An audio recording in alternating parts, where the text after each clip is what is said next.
Hey, good evening, everybody. This is a Gin and Tonic show. Once again, on a Friday, it's the 6th of July. We're fast heading back into winter on the Northern Hemisphere, and we are talking about Islam. And remember, we are focusing on Islam, and we have a reason that we are focusing on Islam because we know more about Islam than we do about any other ideology or gods or anything like that. At least this is the case for me. So I prefer talking about what I know, and instead of waffling about Christianity or Judaism or any one of the others. Yes, I have read one or the other of the Vedas. I have read a couple of other things, but in general, I try and stick to the Islamic doctrines.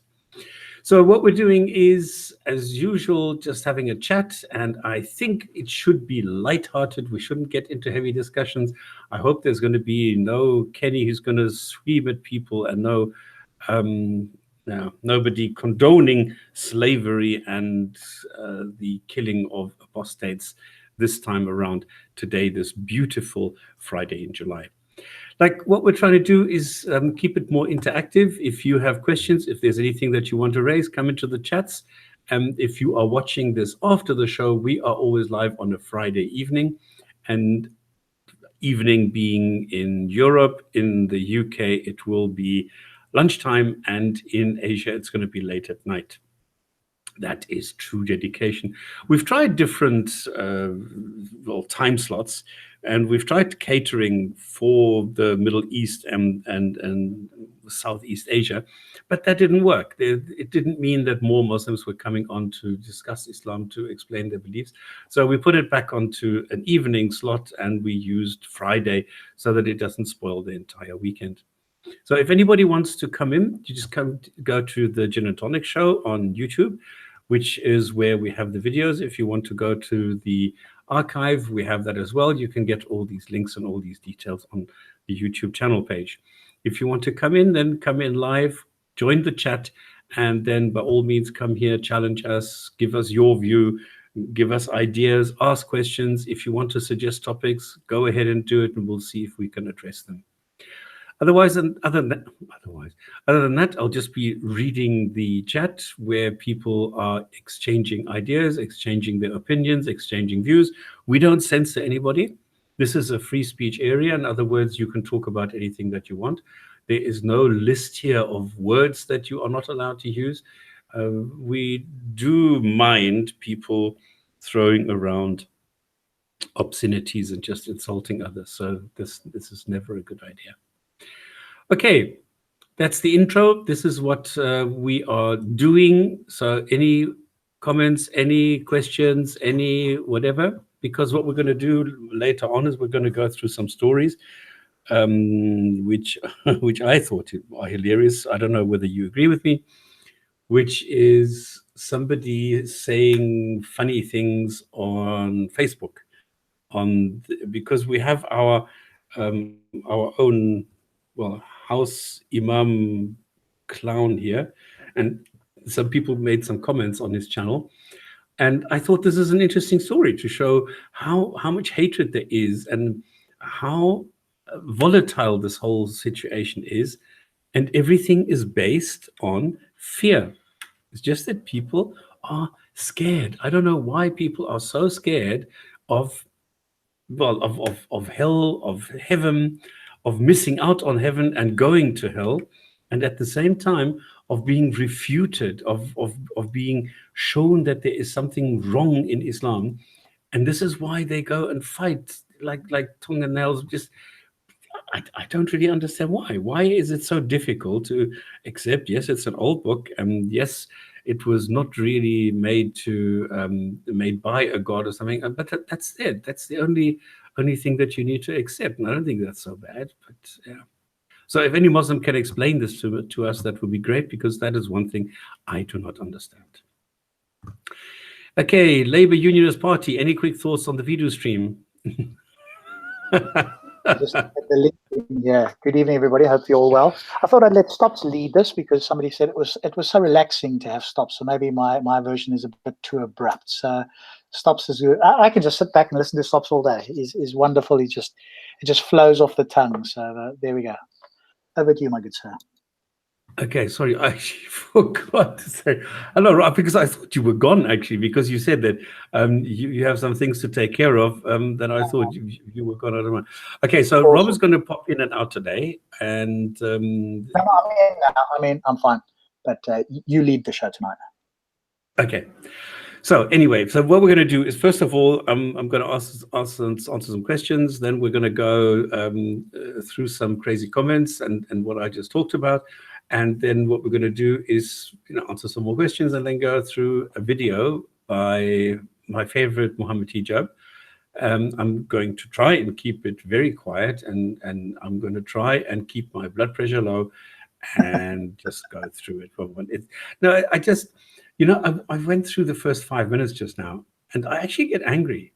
I actually get angry if I see how terrible, how childish, how like totally oblivious to reality someone is. And Rob, do you still know what your summary was, the way that you worded it? Yeah, I was basically saying to Stops just before the show started that you can have all the philosophical training, etc., that you want, and you can claim to have all this knowledge. But when it comes down to the Quran itself, if your foundation is weak, if that's all you've got to stand on, then it doesn't matter how good you are at philosophy, as Vidu's wife pointed out during that discussion. You're going to battle and you're going to give the same weak answers that we hear from Muslims in Speaker's Corner and everywhere else. So the philosophy won't help you if your foundation is the Quran and Islam. Yeah. And this is the point, that all we're getting is just some, and it's okay, they're fancy words, okay, but at the end of the day, it's just word salad. And you just take some words, toss it around, and you get absolute nothingness. It's just waffling. And this is what I hear there. And then people are impressed by this, and they say, "Oh, wow, he really." I remember Hamza Swartzes used to do that, and a lot of Muslims were totally mesmerized. They said, "Look, the words he's using, you can't refute him." I said, "No, I can't, because he's not making any sense.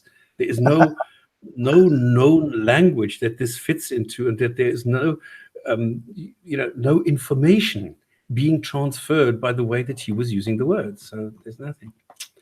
Okay, any quick thoughts on the video stream? Now, for those who are not everybody follows these things. Like I don't do very much Islam during the week, okay?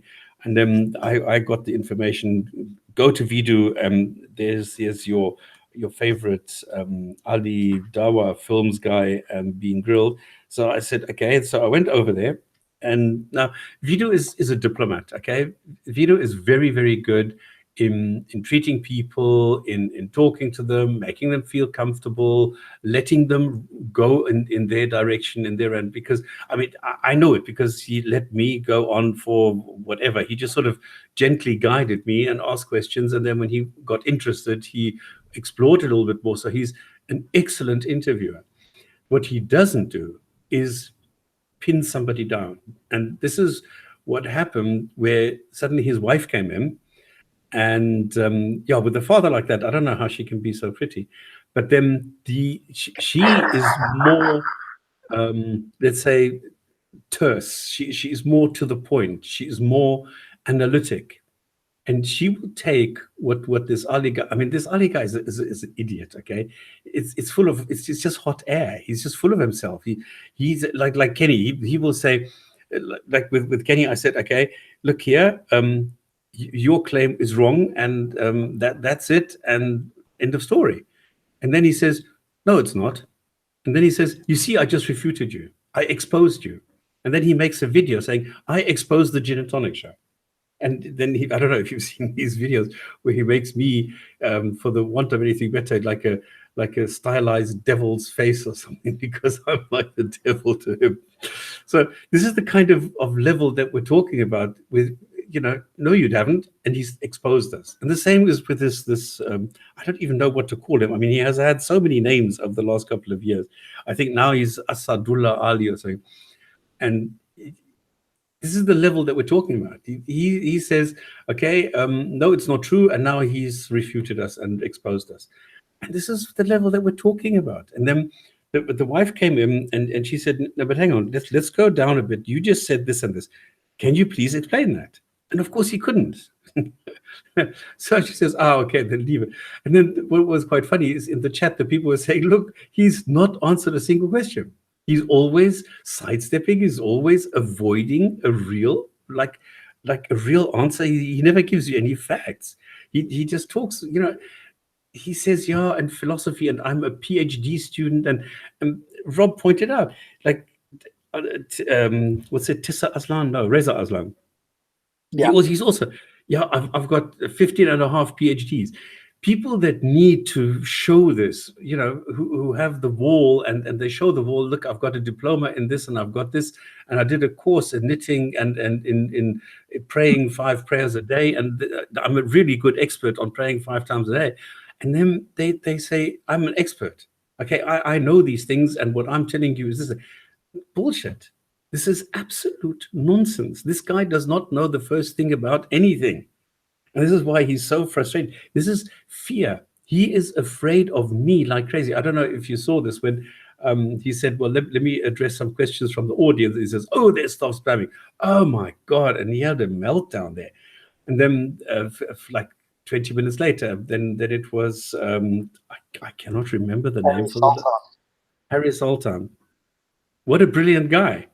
And also, Ali has been running away from him. I don't know for how long. With me, it's been, I don't know, 6, 7 years or something that Ali's been running away from me. With Harry Sultan, I don't know how long he's been running away from him. But he will, because as soon as anybody knows something about Islam, knows about the text, knows about, and is a little bit more strident, that they don't have a leg to stand on. So that was the Vidu stream, if somebody sees anything on that. So this was quite funny.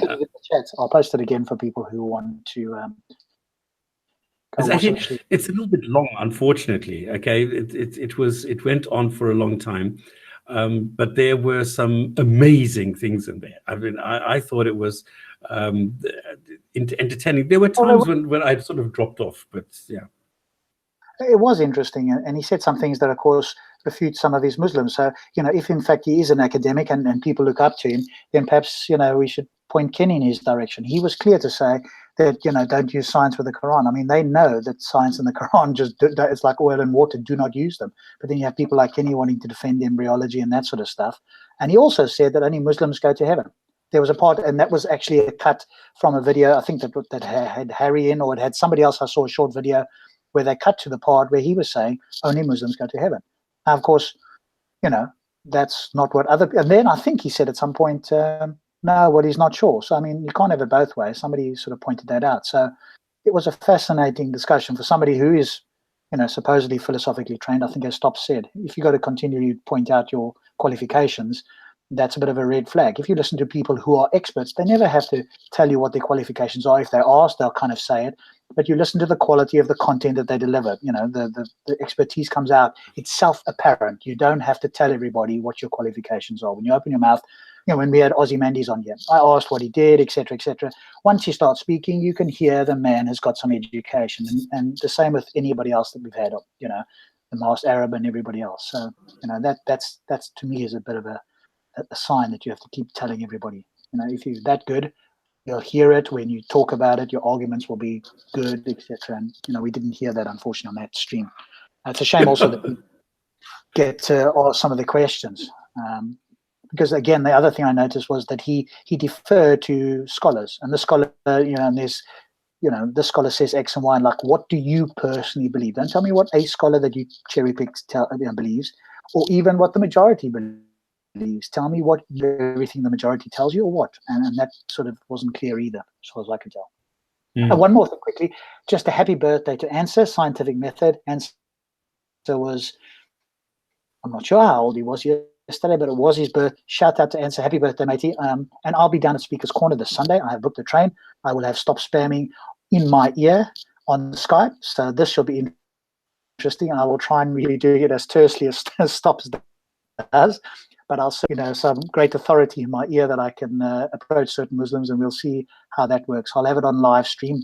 I'm debating whether it's going to be a Patreon-only live stream, but certainly only Patreons will be on the and 1 or 2 special guests might be on the Skype call with me. But I'm debating whether I leave it open for everybody or not, because I'll try and stream for about 5 or 6 hours. I'm probably going to split it up into multiple streams so I don't lose any of the footage.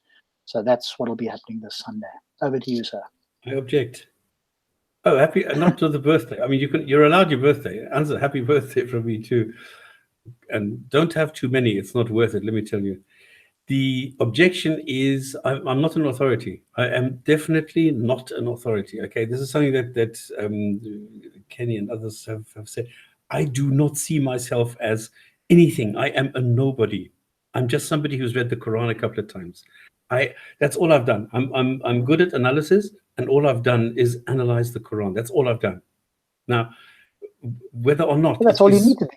Yeah, but the thing is, said, I've read some other sources. Okay, so I've very quickly realized that the Quran is not enough. You need the Sunnah, and I read the Sunnah, and I realized it's not enough. So I read some commentaries, and I read some tafsir, and I read some other, so-called scholars.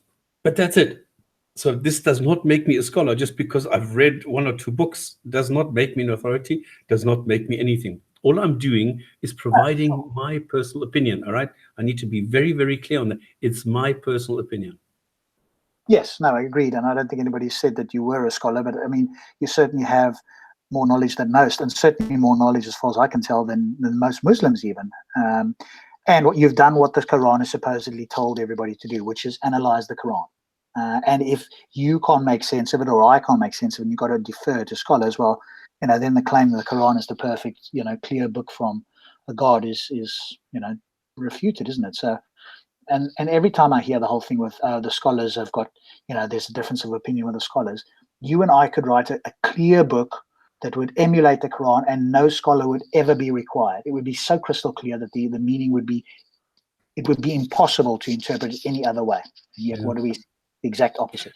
And this is the problem, because people like this Asadullah Ali Dawah Films Kevin guy, he made some comments, and you know what I do? I just, people send me videos and they say, "Can you please comment?"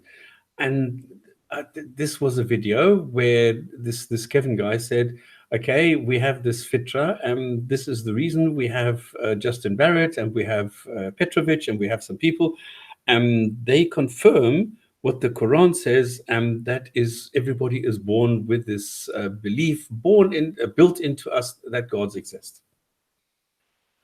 Okay, now this is many, many years ago, right? And I just refuted him. Now, what happened is this was during the time that he was, because remember a couple of weeks ago, he had it in for Masked Arab. And a couple of years ago, he had it in for Thunderfoot. Now, Thunderfoot was immensely popular in those days. And then I made this video, and somebody gave it to Thunderfoot, and he thought this was hilarious. And because I was in contact with him as well through the Magic Sandwich Show. So we chatted about this, and he thought this was hilarious. And then he went on Twitter and favorited my video because it fit into his arsenal or his agenda contra this Asadullah, was it Al-Andalus Dawah Films Kevin guy. So he thought this was hilarious, and I picked up a couple of hundred subscribers because Thunderfoot favorited my video. So this Ali guy was livid because, number one, in my video I make him look quite silly. I mean, if you want to see this, I've got it on Minds. Okay, it's called something like Dawah Films. Hang on, let me be. Get us the link, Stops. Get us the link. You're selling it so well here. We've all got to watch it now. No. Okay, here it is. How do I start it? Thanks, Bryce. That's the link there to the apostate. Okay, it's called Fitra Dawah Films and Science. Yeah, but if I start it here, it doesn't give me the link. How do I get the link? Not an expert on Minds, unfortunately. I wish I was. Minds has its own way of doing things. Yeah. Okay, there it is. Copy. Close this. Da, da, da, da, da. Okay, I need to put it in here. Okay, I am admittedly really taking him to the cleaners. Okay, yeah, this is true. But it was fun doing it. and he hated it. And then he came and he insulted me, or no, he tried to insult me, and he accused me of sophistry, of bending everything, of lying, of all sorts of things. And then I said, well, let's discuss this. Come on the Gin&Tonic show. Yeah, yeah, we've got our own show. Let's go there. And then the Klingshaw at the time and me, then we sort of made fun of him, the way that he challenged us to talk to him. And then they wanted to open a channel. It was him and Ramio. I don't know if people who have been around know the guy Ramio. He's not. I don't think he's around anymore. Anyway, so those two wanted to open up a channel, and then they said, we will copy the Gin&Tonic show and we will refute everything that you do. I said, okay, great. But now we have a platform here available. It's running and working. Do we need to wait 5 years before you get your channel running, or should we like to have a chat now? And then they started, and this carried on, and they got more and more mad because everything that they come up with, we refuted, and they didn't like that. And so they just got angry. And then they get personal. A lot of Muslim apologists do that, right? They get personal. And then he said that I had organized for him to get killed in Malaysia, and this is quite funny, and he said this on the video stream as well. Now, I know how I got shut down because I have the messages from YouTube, from Google, where they said, okay, I have been accused of violating the privacy of the guy from 1001 Inventions. And why have I violated his privacy? Well, I took a newspaper clipping where he was mentioned. A newspaper, all right? A newspaper, a public newspaper, which was published in Pakistan. And I took a clip from there, and I said, this is the guy who's giving me so much shit, who's this asshole who's doing that. And then he gave me a privacy violation claim. I mean, this is how stupid these guys are, okay? Then this was taken back from YouTube, the video reinstated, and blah, blah, blah. And then they came with the copyright strike. Then they came with, what was it? Violence, incitement to violence, all sorts of things. And then in the end, it got worse and worse and worse, and videos were not reinstated anymore until the entire channel was shut down. Gin&Tonic show was shut down. I had a co-moderator at the time. His private channel was shut down, and so everything. So I know I can document all this. Okay, so this is not a conspiracy theory, a wild theory that I've come up with. This is something that I can document bit by bit by bit. What happened, when it happened, how it happened, and who it was. It's there. So I don't need to make stuff up the way that Ali says, that this is some wild scheme of mine. So yeah, I couldn't imagine that you would ever do something to him or anybody else for that matter, having been through what you've been through and been on the receiving end. So no matter how stupid or misguided, or if they're dangerous and they break the law, one can report them to the police, etc. But trying to dock somebody or out them is just not the style that we would ever do. So it plays into the victim narrative. Poor them. But that was the other thing, by the way. If you go and watch that 3 hours, interview with Vidu and Ali, he made an absolutely how can I put it? What's the word that I'm searching for? Outrageous claim, basically saying that anybody that hid behind their anonymity online was a coward, can't be taken seriously, etc. Because he shows face and because he's been threatened by ISIS.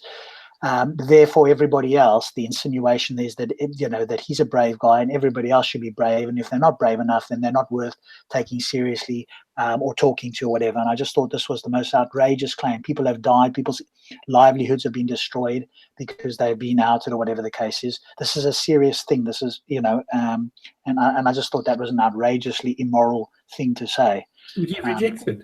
He rejects that people have died because of that. Remember, there was this long discussion then about what was the name of the guy who was killed because of that in Pakistan. This is the level that this guy goes to. He can't accept it. He can't accept that, yes, there is this inherent violence. Yes, a lot of people have been killed simply for not believing.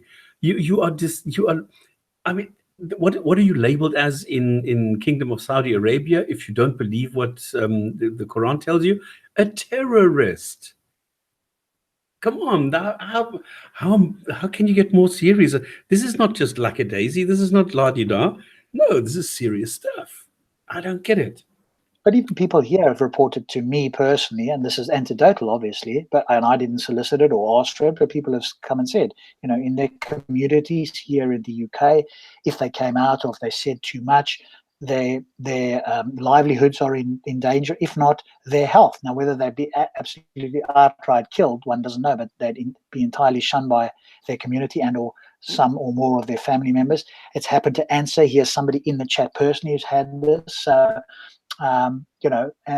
anonymity, unfortunately, is a necessary, quote unquote, evil in a sense, because, and I would always say to somebody, take care of yourself and your family first. If you want to critique Islam or anything else for that matter, there are unscrupulous people out there. And by the way, I'm not saying that Ali's unscrupulous in the sense that he would dox somebody, although I don't know that he would. He did, Thunderfoot. Yeah. But I just found the claim itself outrageous. That just this guy is a real asshole. Really, I mean, he's not a kosher guy. He can't be trusted at all. Okay. The other thing, if you want to. Okay, you're lagging a bit, so I don't know if you're talking or not. Oh, one other thing, stops if I may. Yeah. Sorry, can you hear me? Yeah. I just wanted to share this one other thing, because I was asked by Phil, so here it is. So if you guys, into skydive full, etc., then I wanted to share. Phil has co-authored this book. I've just bought it. Why am I not being able to present to everybody? There we go. I've just bought this myself. I'm reading. It's got 2 chapters in this book. Why we are listening to Christian arguments, and why after listening to Christian arguments we are still skeptics. So I'll post that link also. You've got this.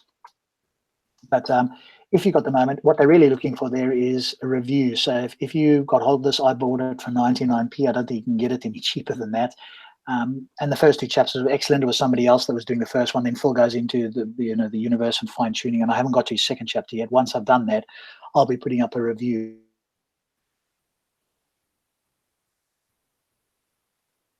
People here, and you've got all of them there, and it shows Skydive Full actually in there as one of the co-authors. So I wanted to share that because Phil did ask me. So there we go. If you enjoy here at the end, again, you could use that as a reference. I certainly will. I've started to highlight it for me so that I can quote it back, in a way that he's written it down. So useful if you enjoy Phil's work or any other counter-apologetic work. Yeah. Cool. Okay, and by the way, I don't know if this came through now. This Asadullah, he is a snake in the grass. Okay, he is somebody who will not play nice, who doxes people, who goes and calls your employer, and he does all sorts of weird things. He's crazy. Okay, he's an extremist. I call him an extremist. He's a really nasty handful. So don't be fooled by his demeanor, and don't be fooled by his jovial way that he, sometimes comes across, because nobody challenged him. This is the whole point. Vidu went very easy on him, but you could see that the moment when he saw my name, or he saw Harris Sultan's name, you saw suddenly the change, and you saw how he snarled at that screen, and how he started insulting people and going, yeah, but Harris Sultan first needs to get an education before he's even allowed to talk to me. I mean, what the fuck does he think he is? This is the same as with Kenny Boma, who says, I need to beg for him to come and talk to him. And the thing is, Kenny Boma is obliged to do that in the Quran. I'm not. I don't care. He is obliged to talk to me according to the Quran, and he has to go and explain his faith, and he has to go and do that. And he is not doing it. So he is pissing off his God quite badly here. Anyway, so then we have, and this was a very good point here. Yes, apostate prophet, apostate prophet, AP. Very nice guy, very, very thorough, very, very concise, and very down to earth, down to point. I mean, he used to be a Muslim, so he's got this insider view. And I mean, I see this huge like difference in approach. Like, if I see introverted smiles, he goes into the personal things, the personal relationships, the personal effects that Islam has on somebody. Apostate prophet takes more the doctrine approach and says, okay, this is what it says, this is how it's interpreted, and this is how it is then enacted for a Muslim, and then he ridicules that. And this is the difference in approach. And I love apostate prophets, down to earth, very bum style, no bullshit, no nothing, just the facts, just the story, and that's it.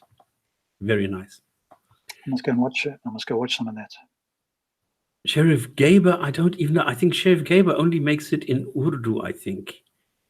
Because I've heard the name before, and I've heard that he does good stuff, but I think I then went and checked, and it's all in Urdu, so it's not so. Answer, yes, we're still watching you. Just take care of that birthday candle. Don't blow it out yet. You're not allowed to yet, okay? So. Okay, Fitra is true. Suicide is also unique human inclination, so should we start committing suicide? That's a good one. Oh, that's nice. Yes. I'm sorry. I hope you don't have copyright on that. I will use that line. I will use that line. This appeals to my sense of humor. It's sick, I know, but I like it. Oh, brilliant. Okay, Titus TV, Kalam, welcome, and thank you for the shout out that you did. Brilliant stuff. Thank you very much. What's up? Oh man. Okay, we have is there anything that I have missed? Thumbs up as I'm not seeing those thumbs up. Family. Here's those thumbs up. 582 people watching, so show us a little bit of love and hit that thumbs up button and show us. Man, why do you have this way of doing things which sounds so smooth? Yeah. Apostate prophet is a joke. He's with Christians paid for. Oh yeah, of course. Sorry, I forgot. Okay, don't watch Apostate Prophet because he's being paid by the Jews. Oh no, but this one is normally it's the Jews. This time it's the Christians. He is on the personal payroll, and this is why he's filthy rich. That's why he's normally he normally broadcasts live from his Rolls Royce and things like that. He's very well paid. So don't watch it. Pay no attention because he is being paid by the Christians. Everyone wants to bash Islam now to make some side change. This is not football we're talking about here. Islam is dangerous, okay? Islam is not shutting up. Islam is coming into my life every single day, and it's getting more and more, and I don't like it. I really appreciate human rights. I really appreciate freedom of speech. And I really, really insist on having equal rights for men and women. Islam cannot handle that. So I do not want Islam in my life. All right? So it's not some side change. It is sheer desperation and self-defense on my side that I go and expose Islam and the bad ideas in Islam. That's what I'm doing. We've had a show on, and actually I congratulate myself on this idea of having a positive side. We showed the positives in Islam, and yes, there are some positives to be had, but the negatives far outweigh the positives. Just like the Quran talks about intoxicants, Islam is an intoxicant where the bad far outweighs the positive. Yeah, and also it's I would certainly make clear that we're not pointing the finger at all Muslims, or perhaps not even most Muslims. Who knows?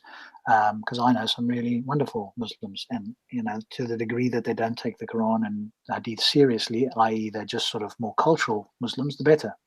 The more closely they follow it, and want to follow the ideals of the Prophet, the less likely they are that we'd want to have them as neighbors. So again, it's not all Muslims. Exactly. Apostate prophet is fake. Yeah, of course, it's a puppet. It's not really him.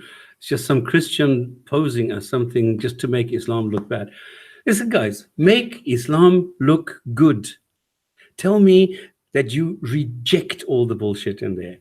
Tell me that you reject the misogyny. Tell me that you reject all this stuff and I'm good. Tell me that you reject the slavery. Tell me that all of this is gone. that this is of the past, that this God was wrong, or whoever authored it.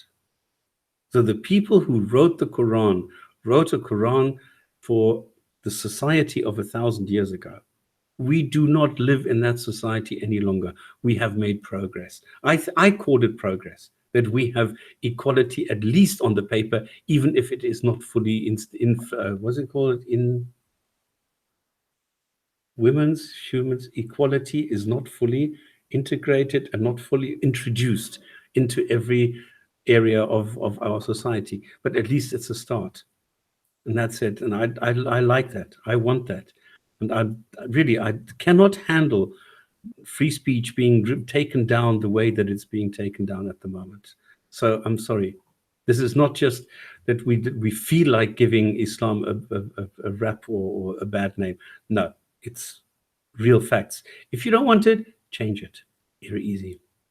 I also listened to and Ali on Vidya's show also attempted to try and defend limited speech, and it just falls like a house of cards. And obviously, he wasn't really Yes. challenged. Well, he was a little bit, but not as much as one can do. And so, this whole thing, those Muslims who do not believe in free speech, must just be honest and say, hey, we only accept limited speech. The problem is, obviously, they don't want to come outright and say that, because immediately that sounds and is, more of or a less progressive idea, if we can put it charitably. But it's also easy to undermine, very easy to undermine and to refute. So, whenever you have these Muslims, they sort of dance around, and you're not able to always pin them down on these sort of claims. And Ali Dawah and even Ali on the other show, they give very weak arguments. So I'm with you on that one. Thanks for the suggestion. If we wouldn't know about it, I would be very grateful. And please, just because I say now we've had Dr. Bill Warner on the show, don't stop making suggestions like that, because we can't know everybody. So if anybody knows something that we should look at, please let us know. In this case, thank you, Mad Dog TV. Dr. Bill Warner was on the show. We are in contact with him. I've taken one of his videos and I've propagated it, changed it a little bit, gave it a different spin. Unfortunately, it didn't go the way that I wanted it to go, because I think he made a very, very important contribution. And he's making some really valid points. Not everything that he says is right. I don't agree with everything, okay? But the majority of stuff, absolutely. This is why we had him on the show. And thank you for the suggestion like that. It's very good to know that people say, yes, he would fit in here, and absolutely. Jon Snow, ask if was a pro to criticize Christianity. Listen, China, what can I tell you? Asking somebody to say X is not going to help if he says something completely different. And if he criticizes X, if he criticizes Christianity, does his critique of Islam become any more valid? No, it does not. Because if I am criticizing Islam, I am under no obligation whatsoever to criticize Christianity. I mean, I do, because I think they're equally deluded, equally misogynistic, and equally brutal, and all that shit. Okay, but I don't need to. Okay, it doesn't matter whether somebody criticizes Christians or not. And at the end of the day, Christians are not behaving like Muslims today, out in the world today, in the real world, in reality. It's Muslims who are killing people. It's Muslims who are blowing themselves up. In the majority, there are exceptions. Yes, absolutely. But give me one day when we don't see Muslims causing some sort of violent act on this planet. Christians are not. Yes, 500 years ago, I will agree with you, then it was the Christians who were causing more shit. But even then, Muslims were going apeshit in Spain and in whatever. But that doesn't matter. We're talking about today, and we're talking about criticizing Islam. And criticizing somebody else does not increase the validity of what he is doing. Okay, why can't you understand that? I want to echo what Stops is saying. If you focus on one particular topic, ideology, worldview, that doesn't mean that you are giving a pass to other ones. So, and I've heard this. I'm sure there's a fallacy name that comes with this as well. But your focus on one does not mean that you condone other, negative things going on. Those people that are, focused on the grooming gangs, for example, that doesn't mean that they think Jimmy Savile or anybody else, it was okay, or that because white men are doing it, that's okay. Nobody would ever, well, most rational, reasonable people would never say that. They just have a focus on one particular thing. And if it was only one Muslim or one Pakistani person that ever did it, then you might say that they've got a bit of an irrational or, a bit of a targeted focus that's not warranted if, there's tens of thousands of non-Muslims doing it. But that's not the case.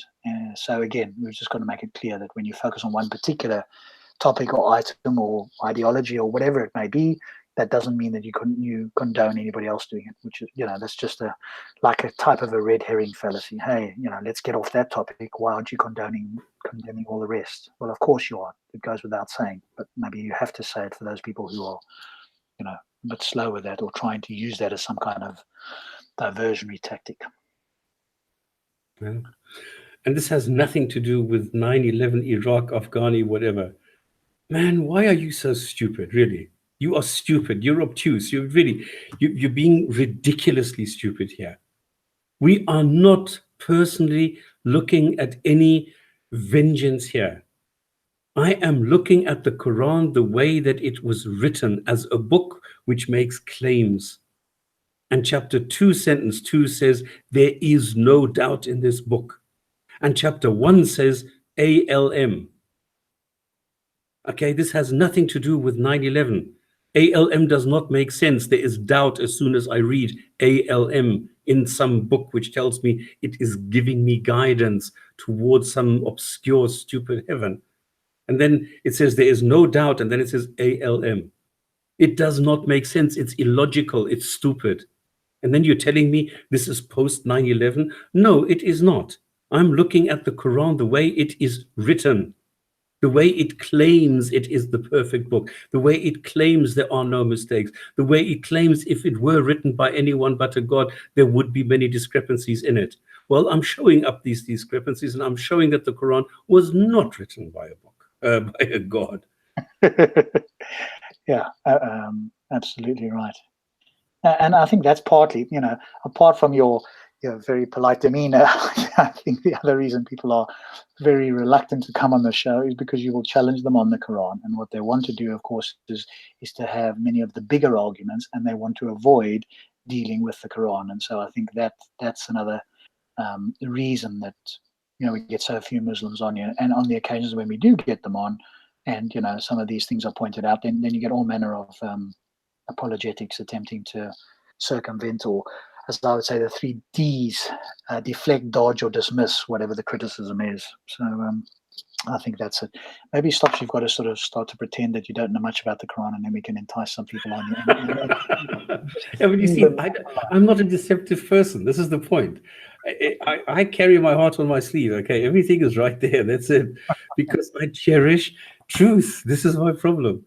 Islam is haram. Atheism is worse. Yeah, of course. Because all these atheists are killing all these others. And that, by the way, stops by a gentleman who, and I say gentleman because I'm being charitable tonight, who is a, what's that crazy cult that makes Islam look entirely reasonable? Who are those guys? there's quite a few crazy loony guys. You're not talking about Scientology. It's the Black Hebrew Israelites. I mean, they make Islam look entirely reasonable. And this is the same guy that says, you shouldn't believe in the Big Bang because you weren't there to witness it.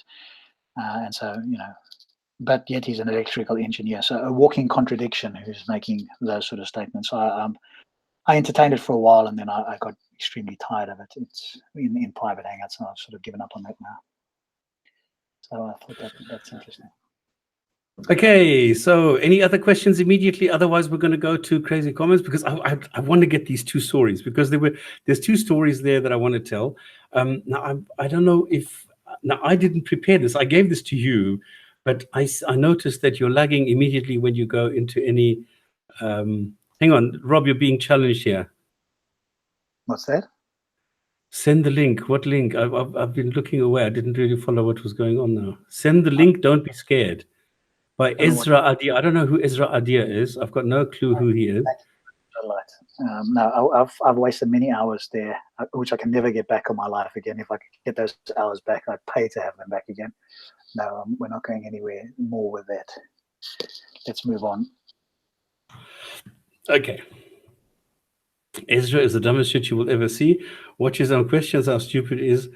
Like, Raphael, what is it like to have hundreds of Shias get your face tattooed on their body? Yeah, I'm popularly wrong. And the funny thing is, really, I did not know this. This face, I mean, this is something that came out of the German show when I came up with this game about Muhammad. And I just like this character. I like because the green is excellent, and I like the facial expression. So I enjoyed all that. So I just took it as an avatar, and I thought this is quite classic. Because before I always had this what you would call the what is this? Where is it? Yeah. Hello.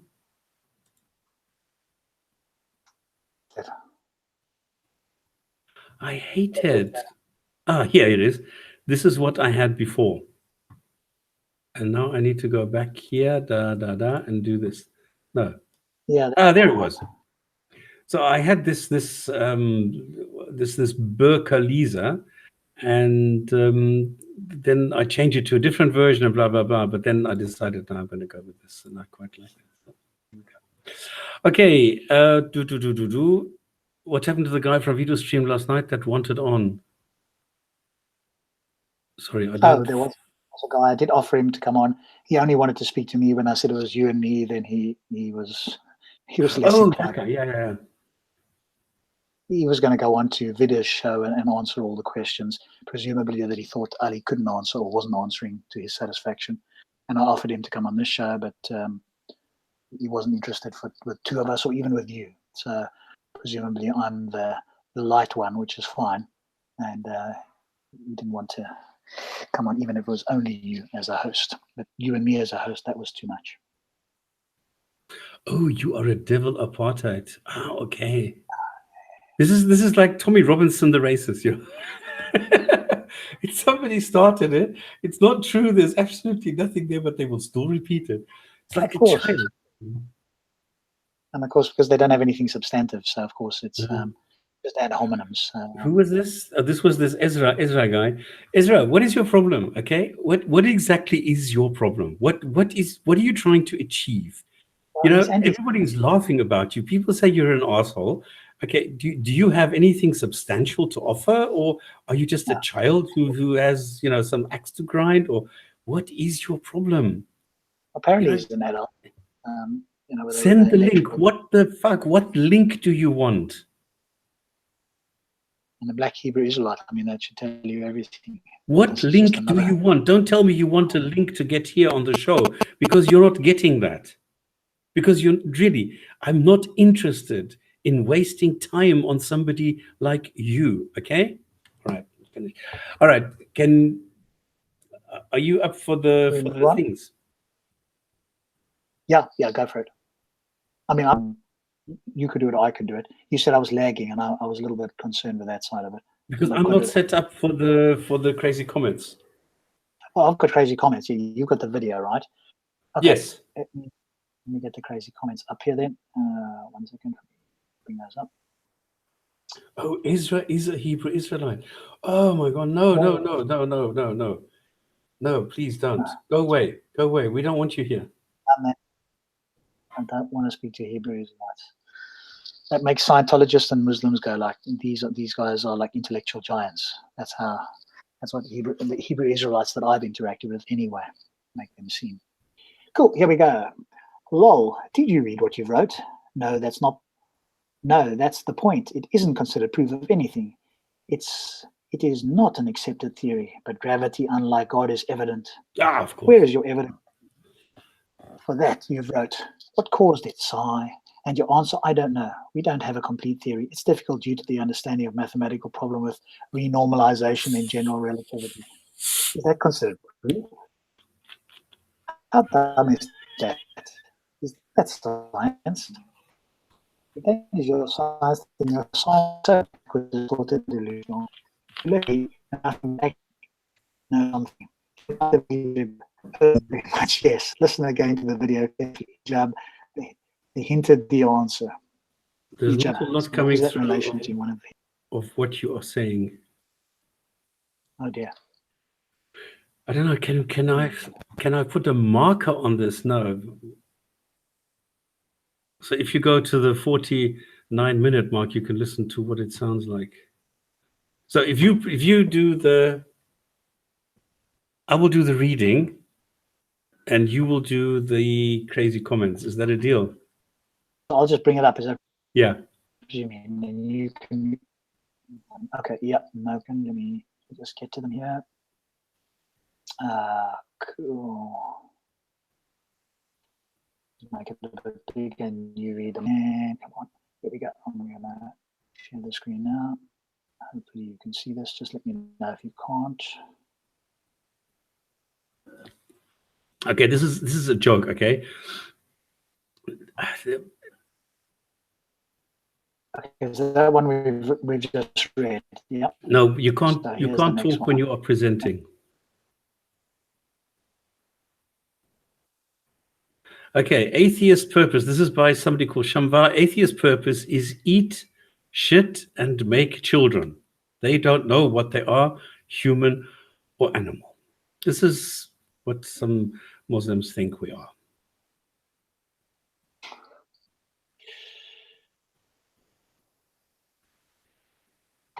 Mr. Blindspot, talking to some Adam Hunter.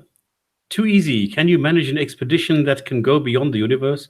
If you can manage that, you will see God sitting in his throne, laughing at your foolishness and stupidity and delusion. By the way, when you meet him, please tell him I believed in him. Thank you and good luck. You need it for your expedition. This is how childish they are, okay? This is how childish this blind spot is, to think that, there is this being outside of the universe. And if you manage to just peek through the curtain of the universe and you go and look outside, there's God sitting laughing at you. Like, he's holding the strings and he's like the puppeteer and controlling everything. And this is the sort of the vision that they have. It's quite frightening. Okay. Universal light, yeah. In the world of atheism, everything is nothing, like incest.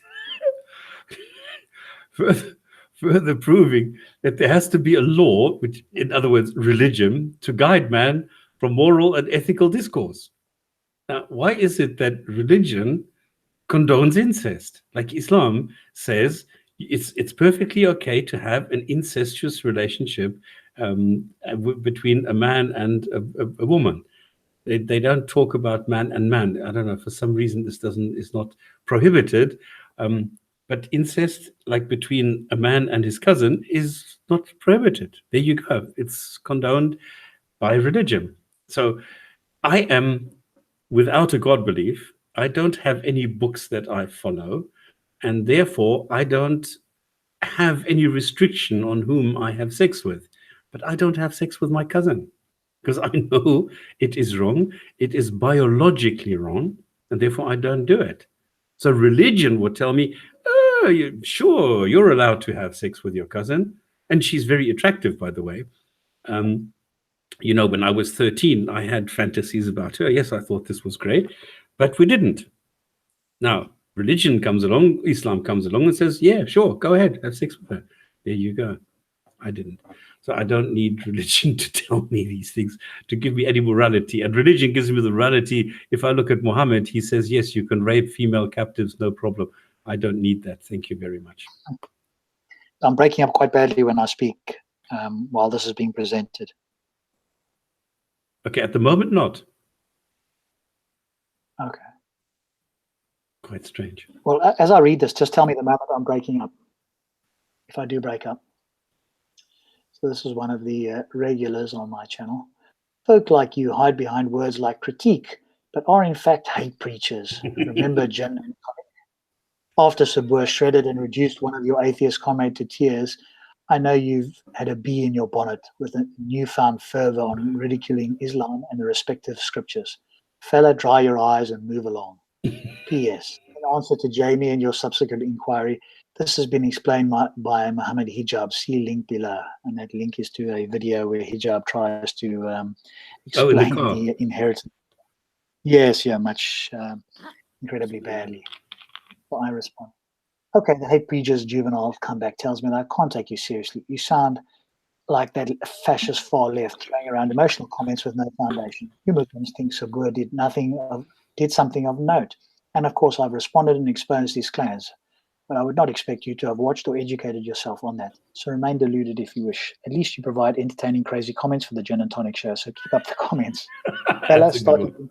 thinking and wake up. Hijab has just shown that the Quran needs correcting. I'm guessing you agree with his position, so thanks for accepting the Quran contains an error. Yeah, but he will not understand this. Come on, hijab has explained it, and if he remember Kenny, he's always explaining things. Huh. Yes, such a diatribe. So this was Jamie and Paul, as you can see there. Guy in the blue top has a look on his face that says the faggot is chatting shit. What is it? You and I have talked about this before. Obviously, they either hate or either they hate quote unquote faggots, or there's a secret desire that they keep having to talk about it all the time. They think this must be one of the worst insults. How do you do this? That you have the little thumbnail on the same thing? Because I'm picking this up from my channel. So this is a comment on my channel. So I'm seeing it under the channel comments rather than going to the individual video. Oh, good move. Okay, because this is nice because it gives you the context. Yeah. Yes, exactly. Yeah. This is your one here. This was in relation to this video made me convert to Islam. Now, just this is a sentence written 7 months ago to a video, and this guy said this video made me convert to Islam. Now go to the next one.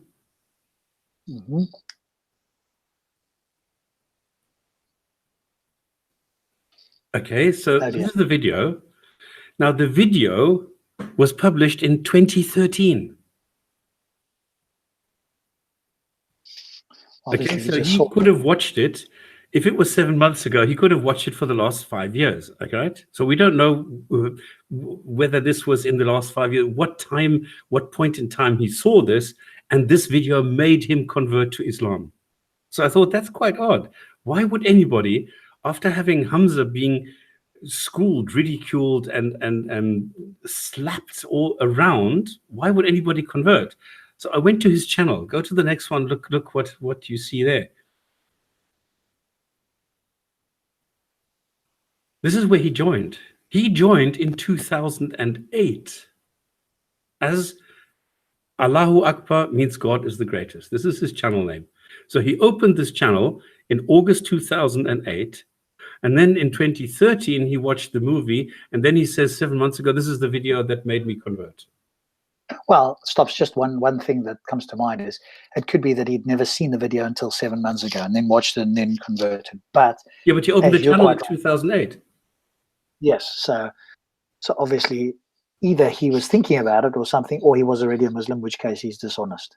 Would you think about it and say Allahu Akbar means God is the greatest? And then put in the description, God is the greatest and blah, blah, blah? This is what that says there. Okay. So for me, he joined as a Muslim in 2008. The video only came out 2013. He says, this video made me convert to Islam. But the only other thing that you could say, is that he reverted and converted again. But that's almost even worse because that just means that he's flip-flopping all over the show. Yeah. And then in a video, which shows the, yeah, exactly. This is Rafa saying he left Islam, they came back 7 months ago. And he would come back to Islam based on a video where Hamza gets chucked around like crazy. This video, I mean, this is sort of a great video for, if you got converted because of this, then your critical thinking was not working, because I think Krauss made it very clear that we don't yet have an answer for, the beginning of the universe. So if that was your reason for doing so, then, bad critical thinking. Or lack of critical thinking. Stop. So. Okay, so this one was just interesting. This is supposedly a non-Muslim, and that's what I put there. TDS Dave, seems to me you have an issue with the white British non-Muslim defending Muslims who at this moment are going through some difficult times throughout the world, and especially throughout Europe. People like you peddling the hate against Muslims and misleading claims that Muslims and ethnic makeup of this continent are a threat by quoting scriptures out of context. Are you saying Muslims are lying about their own scriptures? Pretty stupid, isn't it, considering the scriptures are available everywhere? Throwing in words like exegesis, tafsir, Bukhari, Dawood, Nasa, etc. don't increase your credibility in what you're saying. Oh yeah, and your internet bookmarks, just like me using words like subatomic particles, matter, energy, cosmos, and a few books in my internet bookmarks doesn't make me an expert in debating and trying to debunk a physicist. It seems to me like you spend a lot of time and effort studying Islam and yet are so ignorant at the same time. You clearly don't mix with Muslims, do you? Know any or work with any, do you? Too much Amy and Tommy can poison your mind. By the way, I said mates, believe it or not. It actually included a few Muslim doctors, psychiatrists, lecturers in comparative religion who have studied for a very long time, who again believe and not read and understand the same sources. Again, and not read and understand the same sources. Again, they are poorly informed. So it's not the kind of mates you're thinking like YouTube celebrities like Amy. British, we the British, and you are the arbiters of morality, aren't we?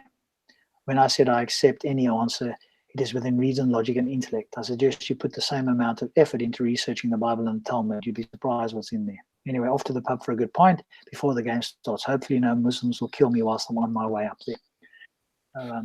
You have an Islamic apologist. I won't say Muslim apologist. I'll say an Islamic apologist. Yeah. Who is a non-Muslim, apparently. Yeah, but and they're all under threat throughout Europe. I mean, we can put aside the. And I see this a lot. These are stupid idiots who think that they need to protect people who are being attacked. They don't understand that we don't criticize or attack or in any way wish any ill on any individual Muslim. Okay, on some. There are some exceptions to the rule here. But in general, we don't do anything to individual people. It's bad ideas that I am criticizing. Why can't they understand that? You clearly don't mix with Muslims, do you? Does he do that? Does he have a Muslim as a neighbor and he's such a good guy? And you see, now I've told you Muslims are brilliant. Too much. Yeah, I mean, he can't even spell English. The way that he spells too much. I've got the exact same. I've got that. Okay, you say, you speak. I'm lagging. I must be lagging then, am I? Yes.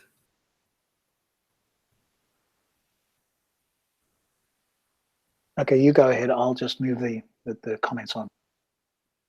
Okay, what I'm looking at here is somebody who doesn't can understand. You hear me coming now? Okay, now you're going again.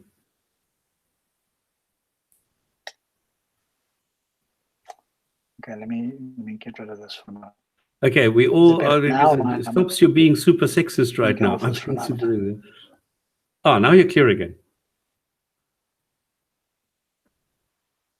Okay, I've just stopped sharing for a moment. Am I coming through okay now? Yeah. Yeah. Okay. Let's just see. Do you want me to? Let me go back to the sharing. Should we go straight to Kenny's one? I'll come back to this one another time. Straight to Kenny's one here. And you can run us through this. Yes, Rafa, I'm a terrible racist. I'm an apartheid follower and propagator. Can you see it there, Stops? This is obviously quite a long thing to go through here. I see. Okay, let me quickly explain this. I'm not going to go through everything, okay? This is a Facebook thing on this Kenny guy. And this Oki Fikrada Yaya, I don't know who this is. He has taken a liking to me, all right? So he's trying to, make me look as ridiculous as possible. And he says, like, try to use reason, atheist, before correcting others. I don't know why he spells atheist with a capital A. Can you provide scientific evidences with quantitative reasoning that God does not exist? Okay, This is the typical stupid, I don't know why people do this. Why, it's 2018. They shouldn't do this anymore. Or do you have any scientific evidences that disprove God? Also correct lies and deceit. For instance, you stated the Quran claims it is the literal word of God. What is your proof that Quran is the literal word of God? I would like to see how your brain cells actually operate explaining the claim that you've made. Okay, what do I do with a case like this? What does it? So I said to him, number one, address my arguments, not me. And number two, there's no evidences. There's evidence or no evidence. Number three, you're embarrassing yourself here in public and are doing your best to look like a childish fool, bringing up science which doesn't care about beliefs or gods. And number four, I don't need to disprove what doesn't exist. The theist makes the claims, and the theist is required to provide the evidence for said claims. And number five, until there is evidence to the contrary, there is no good reason to believe gods exist. Easy, straightforward, simple. Okay, and this is what he does with this. Sorry, let me bring it up and go further down for you. And now I'm not going to go, I'm just showing that I'm trying to be as I had point number 6, proud of God. All I'm doing is reproducing reality. You don't, okay? So that's it. And now he says, all the list of arguments in your post are irrelevant and pointed. You have no proof, you have no evidence. Okay, now go back. Criticizing all the people in this thread, yet you fail to provide any proof. Gods have nothing logical. And now this is what he says. Yet, on the other post, you basically make a claim that God is illogical, such as gods have nothing logical about them. So you could drop that word entirely. This is what I said. Now, this is the typical thing where if I say gods have nothing logical about them, so you can drop that word, is not me stating that they are illogical. If they have nothing logical, I'm not making any other claim. And he does not understand that. He is saying they are illogical, and if I claim they are illogical, I now have to prove they're illogical. No, I have to prove that there is nothing logical about them. And therefore, he is making the claim they're logical, so he has to prove that there is some logic in there. I can show that they are not logic, and that's it. So, it's amazing what happens in the brains of these people. I don't like how they are projecting this in public on a Facebook a comment where other people think they're actually making a point because it sounds very intuitive and it's not. So I'm not on Facebook. Where's the Hangout link? Ezra, you're not going to get on here. Fuck off. Okay, next one. Because now he's getting angry because I'm not playing his game. And this is now the point of the whole matter. Now we move on and make it a bit bigger. But you said yourself, the one making the claim needs to provide the evidence. I would like to see your evidence from your claim. You have to admit that the word forbidden is not there in any Arabic variant, so you know full well that you were wrong. This is what I said, okay?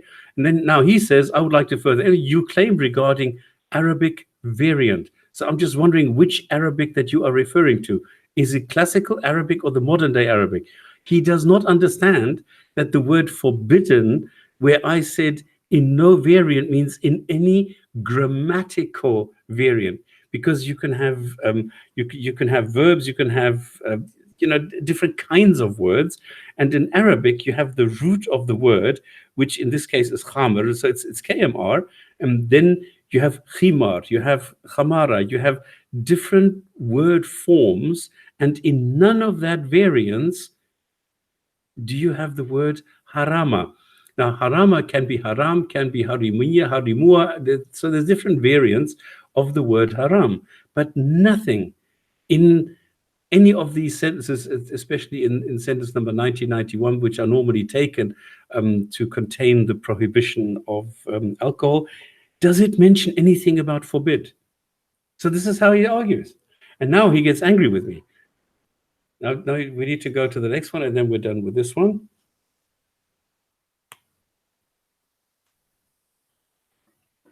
All right, 1 second. Let me bring it up for you.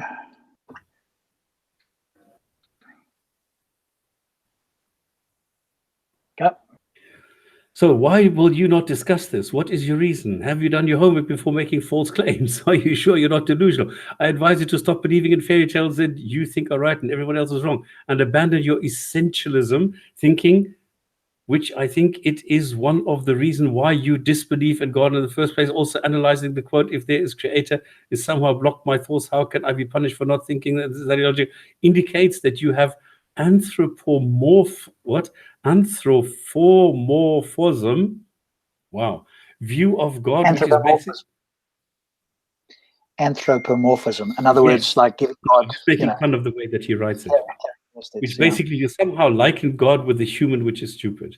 I didn't do that. Okay. Okay, next one. Sorry, yeah. Next one. Shit, I can't, because but I must admit this program that you're using is much better than mine. Okay, and now Kenny comes in and he says, obviously, now remember, he was here on the show and he made the claim, according to the Quran, alcohol is prohibited. And I said, sorry, Kenny, that's not in the Quran. Now he's all, he's huffing and puffing and he's all upset now that I, as a non-imam, tells him what is in the Quran, because he doesn't know what is in the Quran. So I'm telling him this is not in the Quran. Now he changes his tune and says, well, alcohol is an intoxicant. The Quran says to stay away from intoxicants.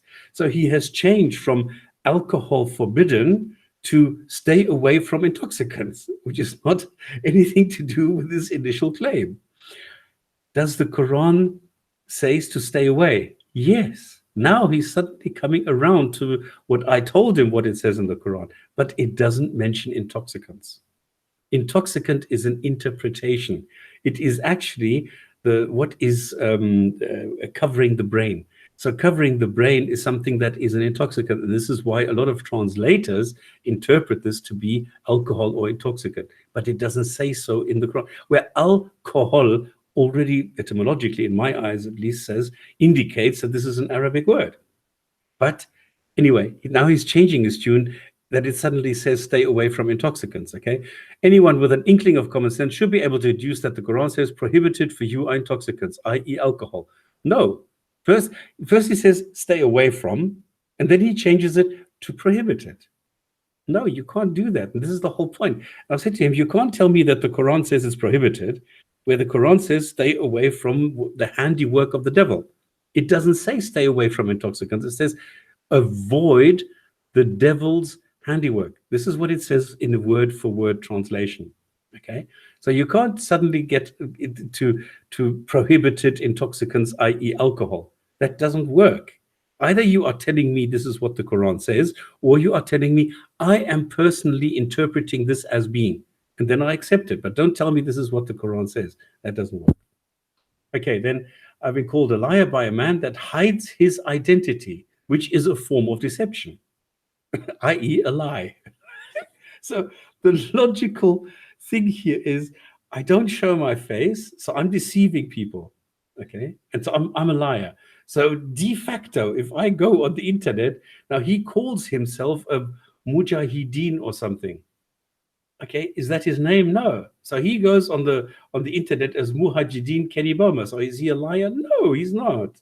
It's just an alias. So I don't understand. But this is the reasoning. This is the logical thread that he follows. Hiding identity is deception. So that's an active lie. So the hypocrite is the liar that hides his identity behind fictitious names that makes fictitious claims. So to my Muslim brothers and sisters, let me ask you, does the Quran instruct us to avoid intoxicants, and do you agree that alcohol is intoxicant? So now he's asking others who have less knowledge about the contents of the Quran than he does, and they are going to say no. If you say yes, then this man with no name must think that we are all liars. Oh, this guy is so stupid. Okay, and then Oki comes, yes, definitely this guy is idiot. And they're using this Bernard Long because I had to.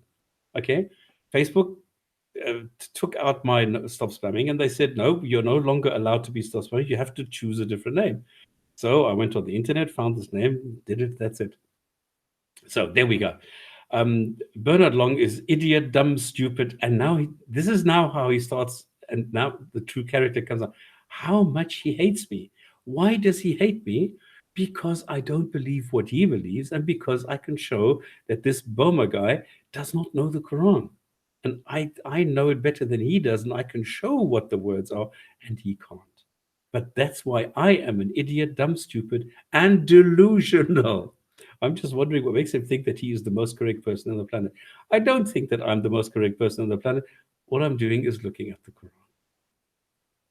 Okay, can I have the link to this thread? Come on, it's on. You got to go to Kenny Boma and on Facebook, and you will find it there.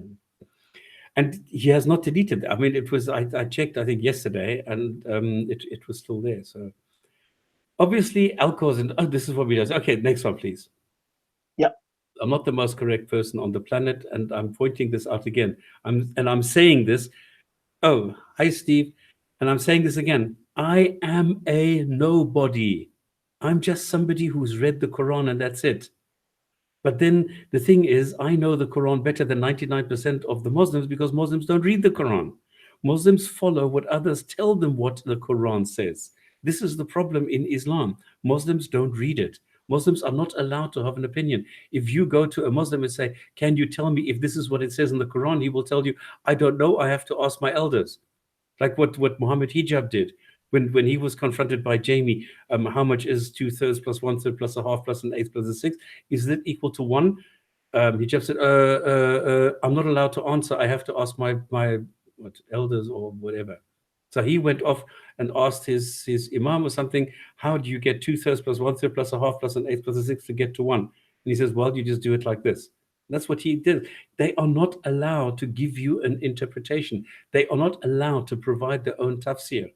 So they will not tell you this is what the Quran says. They first need to go and ask somebody else what the Quran says. So they go to scholars. And the scholars, as we have seen, are not really scholars. They're idiots in most cases. There are some really, really clever guys. But hang on, if you are following the Quran and are defending the words in the Quran, I'm sorry, you are not a very clever guy. You must be de facto dishonest, because it doesn't work any other way. So Bernard, the man with no name, Bernard, the man with no name, he's just called me Bernard and then calls me no name, okay, wants to be right so desperately that he will defy logic in order to attempt to achieve that. If you heard him actually speak, you would instantly acknowledge his hatred and disdain for Islam. He's a sick individual. He truly is. It's disgusting. There you go. I didn't write the Quran. If the authors of the Quran were not able to put anything into it that is correct, that is true, that you can verify, that you can actually follow, it's not my fault. I'm just showing you what the Quran says. By the way, my Imam father was me reading the Quran. And the channel was shut down by Muslims because they couldn't handle me reading the Quran. So there you go. Well, Stops, just as by the by, we have got a Muslim gentleman who wants to join us. He's friended me on Facebook. So once we're done here, perhaps we can have a conversation with him.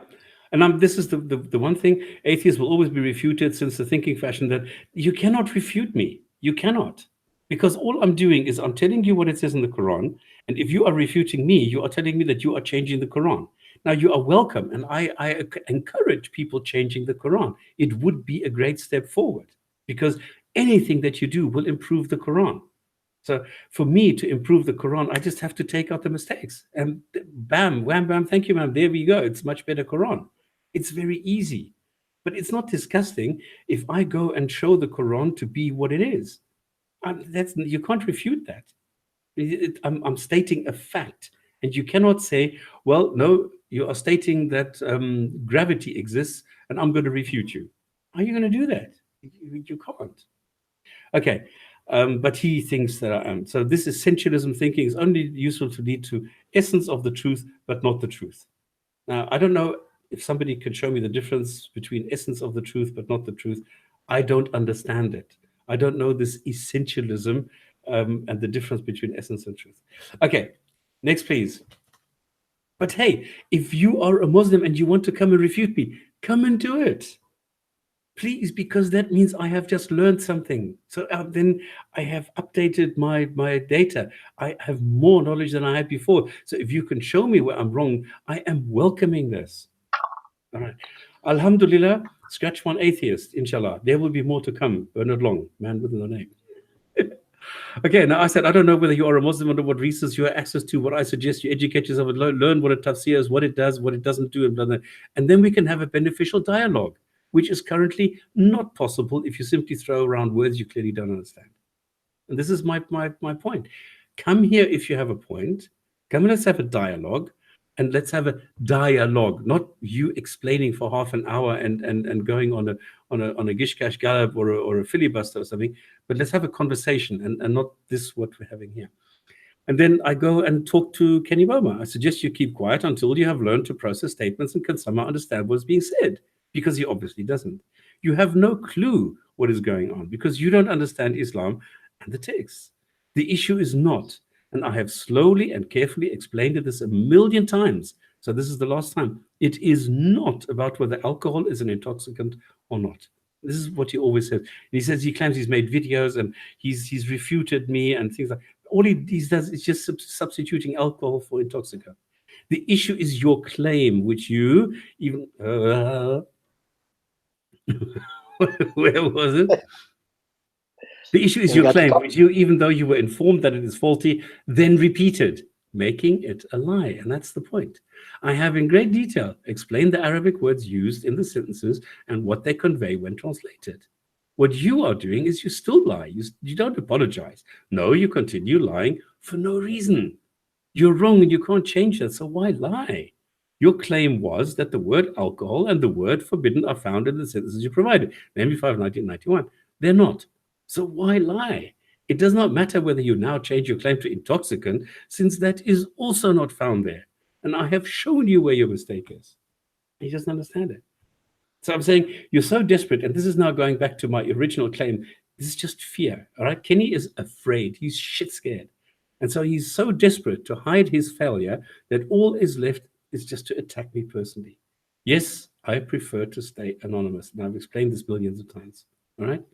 Let me make a prediction. At the moment, you are petrified and so scared of me that you will find any excuse to get out of your commitment to talk to me about embryology. I should be a prophet. What happened? He ran away because he can't handle this. And I said here, I will make you look silly, so you will come up with some stupid excuse and bail, because that's what you do. Zero integrity or ethics. And what happened? That's exactly what happened. Okay, that's it. I think. Is there something else? I think this was the story. The story of Kenny and alcohol. It's a bit of a long one here, but I don't know if you want to go into that one as well. Oh, shit. What was this now? Origin. Okay. This is one last point. Okay, this is story number 3, but this is very quick. What happened here, and now this is how desperate this guy is. He now says, I have found, go down a bit, here, from 1571, a definition of atheist. Okay? Now, in this definition of atheist, it says that I deny God and I reject this because something happened to me and blah, blah, blah, blah. Okay? Now, I said, I reject the label atheist, and I still do. I am not an atheist because exactly this is why. Because the atheist definition, there are so many around which are wrong. There are so many things in there which simply don't apply to me. So I will say flat out, I'm not an atheist, because none of these describe what I think, believe, am, whatever. So I am a person, and I am a person without a God belief, and that's it. I'm not without a God or something. I'm not. I'm not an atheist. I am just a human being, and that's it. And they don't understand this. They want to go and put me in a box, put a label on it, so that they can then go and attack it. And I'm sorry, I'm not playing their game. I'm saying that the people who use the word atheist, this is old-fashioned. I don't think we should have a word for this, just as we don't have a word for a racist or a dragonist.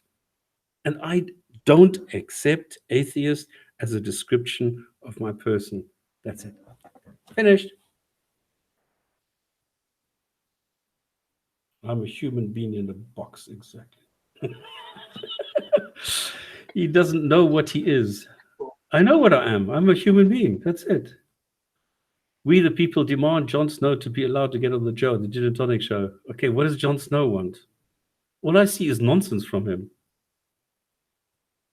Okay. Next, please. You take over. Okay, so well, we hopefully have a Muslim gentleman that's going to join us. I've sent him the link in Facebook, so hopefully he will come on and share. Steve, welcome. Let me just bring you in. There we go. I think you are now showing broadcast. There you go. Hello, Steve. Hey, how are you, my good sir? I'm okay. I've just been out for a beer with Andy, so just got home. Any word from Tan? Because he sent me a very cryptic mail saying, yeah, it's okay, and we'll see if something happens in the near future. Stay tuned. Did you get any of that? No, I didn't. I know he's been releasing quite a few videos on his new YouTube channel, Sitting Under the Tree. But I haven't got any further update from him. Okay. Because I thought it was very cryptic, and I thought he was up to something. Oh, without doubt, he'll be up to something. Oh, we have Kenny in the link, chat. Steve? Kenny in the chat says, I have never said the word alcohol is in the Quran. Kenny, you're a liar. Yes, you did. Yes, you did. And we have the show. It's on recording. You can't go and you can deny this now. You said, according to the Quran, alcohol is prohibited. Okay? Now, if you say it does not say in the Quran that alcohol is prohibited, great. So what are you saying? Are you now changing the word alcohol for intoxicant again? Are you saying something is prohibited? Show me the word prohibited. Fucking hell, is it so difficult? All right, on that note, I think we have our Muslim guest has joined us under the title of Deny. Let's bring him in. Hi, Deny. I'll call you Deny. I obviously know your name in Facebook, but I'm not going to broadcast that if you prefer not to. You're muted at the moment, so if you can unmute yourself, just let me know if it is in fact you, and welcome to the show. You hear me? Hello? Yes, I can. Yes, go ahead. Hello. Hi, welcome. Good evening. Can you hear us? I can hear you there. Just speak a bit louder. Hello? I heard him say hello. Yeah, it was double voice. I had the video and mute the video, otherwise you're going to hear a bit of a lag. That'll drive you nuts. Yeah, that's what's confusing me. Okay, sorry. I've had that as well. Yeah. Hi, good evening. How are you? Yeah, good. I'm good. My name is Mohammed Fahad Vora. M for Mohammed, F for Fahad. I came in the United States back in 2007, December. I was born there in Pakistan. I lived over there for like 19 years. I was 19 years of age. I came over here. And I'm in Houston for like 10 years. Sorry, you where are you living, did you say? In Houston. Oh, in Houston. Ah, okay. Yeah.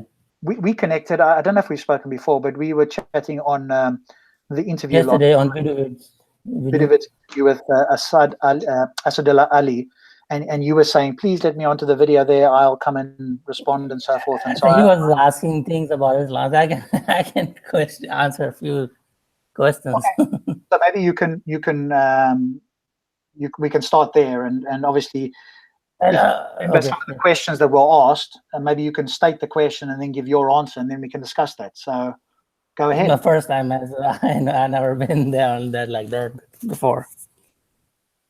Hello? Yeah, I can hear you. Go ahead. Okay. Yeah, that's my first time. So, I have no, I've never been there like that before. Okay. So what if something goes wrong, just question. Just thing learn.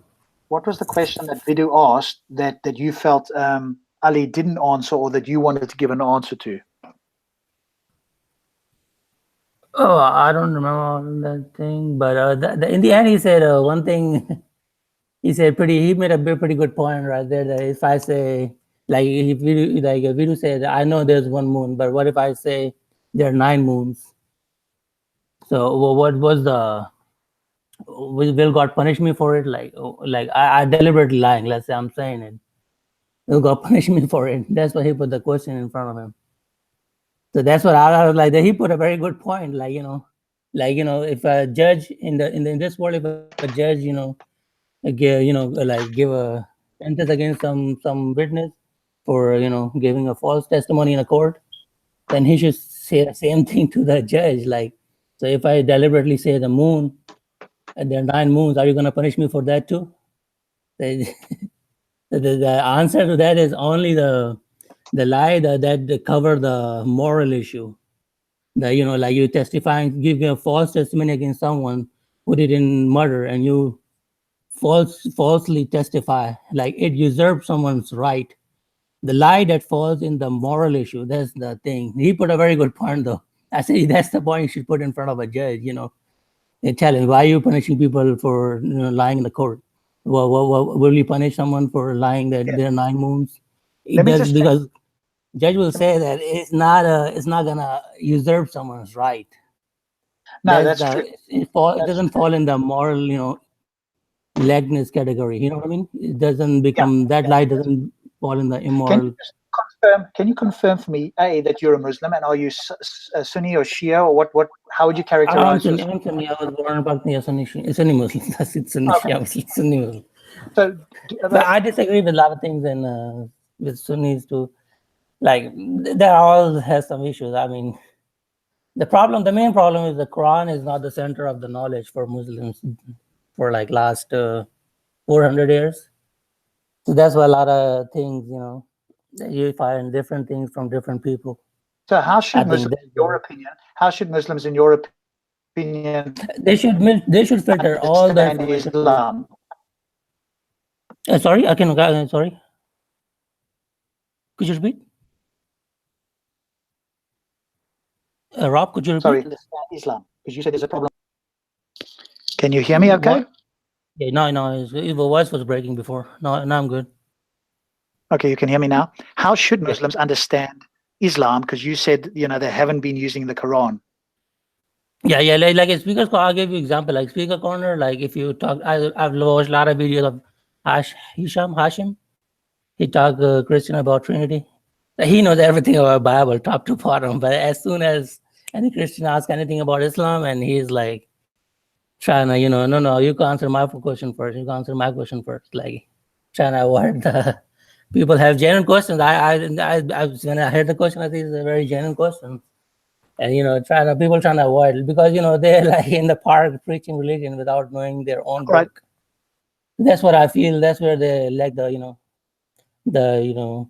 cannot clarify the thing. So like there are 2 ways in you as a Muslim from your book. Can you hear me okay? Yeah. Okay, so presumably you feel as a Muslim you do understand your book. Can you tell us why you're a Muslim, or why do you believe Islam is true? Okay, I don't know how I'm gonna start. Can you hear me okay? First, the first thing is how I say, like in this world right here, humans, they have tried to reach the reality of the universe, or purpose of humans, or whatever you want to call it. The reality of the universe, why, the question of why we're here, why this earth is sustaining us, why sun is there helping us, whatever we find our economy help us, and why we sleep and there's a night to rest. Like for this, all this why these things are there, like why we are here. For this question, people have adopted 2 ways to figure it out. One is through brain, through intellect, and one is through the inner self, like the soul, which people call it. Like they try to go into a soul, and that for the intellect, Aristotle and Plato and all those people, they try to figure out the reality of this universe through the brain, through the intellect. And the people you see in the eastern part of the world, Buddhism, Hinduism, they say that brain cannot capture all this, cannot figure out the reality of the universe. So we need to, contact our inside, like Okay, but inside why, the, why are you a Muslim? Can you hear me okay? Why are you a Muslim? Yeah, that's where I'm coming. So, and there's a one way that God has adopted. He has chosen people in this world as as his representative. They claim they are the representative of God, and they told us that was the reality of the universe. The reality of the universe, they said, this universe has a creator, and one day he will hold everyone accountable for his deeds and for their deeds and their knowledge. How much who purify his deeds and knowledge, that guy will be eternally successful. That guy will enter the eternal, like in biblical term, eternal kingdom of God. That guy will enter. That's what I say. That's the purpose of that. Sorry. Yeah. I'm coming to the why question. Why should we accept any of these? People have made these claims throughout the centuries. So why should we believe it? Yeah, so that's what I'm telling. That's his claim is the reality of this universe. That God has actually created eternal world, but before that, He has made a scheme that He's gonna test us. Whoever gonna purify, who gonna qualify for His eternal kingdom. The path is purify yourself. Like your deeds and knowledge. Purify yourself in your deeds and your knowledge. Purify, and then why? For that, Quran says that we started this humanity through one man and woman, like Adam and Eve. It started humanity, not the human body existence. The humanity, they were the first human. They were given the souls. From there, we all were. Quran says they were given the instruction. They were put on the right path, and then as soon as generation went on, they started differing in the religious matters, not the non-religious matters. In the religious matters, they started differing in there. I'll tell you. In the religious matter, then we started sending the messengers. I want to know, why do you? I'm coming towards it. Okay, if you can get to why you think it's true, not so much a history of Islam. We fairly have an understanding of that. It's why do you think it's true over all other, for example. Yeah, that's where I'm coming. So then people started different. Then God started, sending choosing the people among the people as their representative. Can I interrupt you? We understand. We don't need the entire Quran. There is a question which is very clear. You don't need to tell us and explain to us how the Quran works. I'm coming towards it, sir. Let me just. Yeah, but Christmas is also coming, and we want to be finished by then. Yeah. I'll be done right now. So those messengers that God sent, the message that they told the reality. No, this is not the way it works here. You have been asked a very different question. Just give me 1 minute. No, we don't want you to come and preach here. We understand Islam. If you have a reason that you believe this, brilliant. But can you please explain why you personally believe this and not the Quran? We understand what the Quran says. Please do not do this again. Do not start waffling and preaching and doing. It's a very clear question. Thank you. Okay.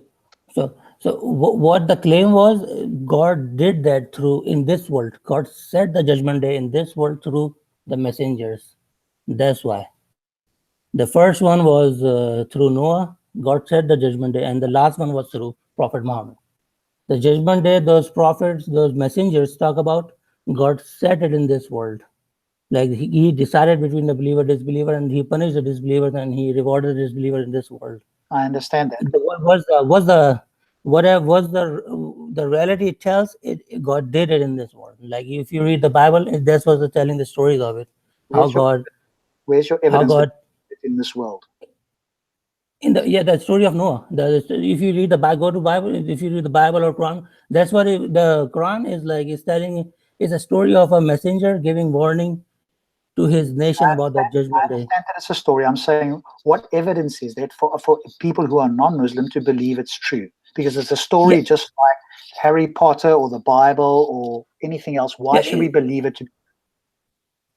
The judgment day talks about God settled in this world on the land of Makkah, like on the last time. Makkah. Before, I mean, that's what I was saying. Let me just finish, then you'll understand. Like that's what I was telling the claim first. That's the claim is that God will, will judge everybody at the judgment day, all the humans. So for that, when the messenger came, he judged those people in their lives in right there. That's what Quran tells that we haven't did any injustice to any nation unless we sent a messenger to them, and then we gave a verdict about that nation with justice. Didn't we just Like, agree we are whoever not going believed- to do that? We are not going to go and say every single sentence in the Quran. You have 6,500 sentences in the Quran. We do not want you to repeat every single sentence in the Quran. What Rob asked was very clear. Number one, why do you believe this? And number two, what is the evidence? Can you That's either address this or thank you very much, but this is wasting a lot of time because all you are doing is just repeating the Quran. We know what is in the Quran and we don't believe it. So why do you believe it? That's what I'm saying. The claim it makes, it did it. It did it in the recorded history in 8th century, like through a messenger. God punished the disbelievers and rewarded the believers. Yes. That's Oh my that's God, what does it's this guy saying have about more? This is crazy. Are you listening to what that's the I'm proof. saying? Are you That is the listening? proof. Okay, go ahead. Stop. We're not interested in hearing what the Quran says. We know what the Quran says. You are constantly telling us the Quran says this, the Quran says this, or the Islam says. It doesn't matter. We're interested in you as a person. Why do you believe this? Not what the Quran says. You, what you believe. Why do you believe anything that the Quran says? Because what it says, it happened in a recorded history. Okay, that is wrong. Do you have any evidence for that? Is all the story that before there was Makkah, before it was like pagan city, and then like all the disbelievers were like punished in the end, and it became like center of the monotheism in the world. No, It's like there's no it's evidence known for in the that. history. What is your evidence for that? It's in the history. It's in the recorded history. No one can deny this. Okay, what history the are you thing is talking that- about? Which history? History of the world, like history of the world, like in 8th century history. We know that 8th century history. No, we don't know the 8th century history. What, of China, of That's- Japan, of Thailand? Which history? Like the 2018, when we said this is a recorded history. In the recorded history, God sent the last messenger, and what he claimed, No. God did it in the What recorded does- history on the land what- of Makkah. You're That's going what I'm back into saying. your fairy tale again. What does- Evidence is history. You need to have a history book. You cannot say to me, well, I know that Muhammad existed and therefore Mecca existed. And if we know that Mecca existed, we know it was the center of the Islamic world. It doesn't work like that. What I'm asking is, what Rob was actually asking is, do you have any kind of evidence that Mecca existed the way it was described in the Sunnah? Sir. I don't know what to say on Right. that. It's in the recorded history. That if you say did Makkah exist before Where Islam? is this and this- recording? You this say is- you keep on saying it's in the recorded history. Where is it recorded? Can you show me any kind of recorded history? That's why it is the 2018, not 1018, not 3018. It happened within 2018 years. That's what I'm saying. Is people recognize that 2018 we put is the last 2018 years. It's like written years. It's like that's why we use 2018. We don't use these 3018. Where We can use So you have no evidence. Where can we find? Because obviously we Huh? need to be skeptical of your word. So where can we go and look? Which books, history, manuscripts? Where can we go and look this up? That's what I'm saying. The only book you can look at is Quran. and it happened in a history. That's what I'm telling. Let me finish. So the thing that God did through Prophet Muhammad, it happened in a recorded history. No one can deny it. And not Yes, just that I deny happened. it. After I that, deny it. after that, Please he prove said. me wrong. After that, hold on, listen. After that, he sent before his death, 4 years before his death, he sent letters to the 8 empires, 8 states, empires Where are around those him, letters? and Show me the he letter. told them that what happened in Makkah with the people disbelievers of Makkah. If you disbelieve in me, same thing will happen to you. And after that, that thing happened to the Roman Empire and Persian Empire. The Prophet told them this is going to happen to you, and it happened in a recorded history. No one can deny this. What Like it happened in a recorded history. What recorded history? Can you show me any record for one thing? Like, I mean, who can deny the companions of the Prophet conquered the? I deny it. And me. We all denied. What the companions of the Prophet Muhammad? You're supposed to say Prophet what's that Muhammad, peace be punishment? upon him. Took down Peace be upon him. You're going to the die now. You're going to burn. You can understand. I said Prophet Muhammad, peace be upon him. Yeah, thank you.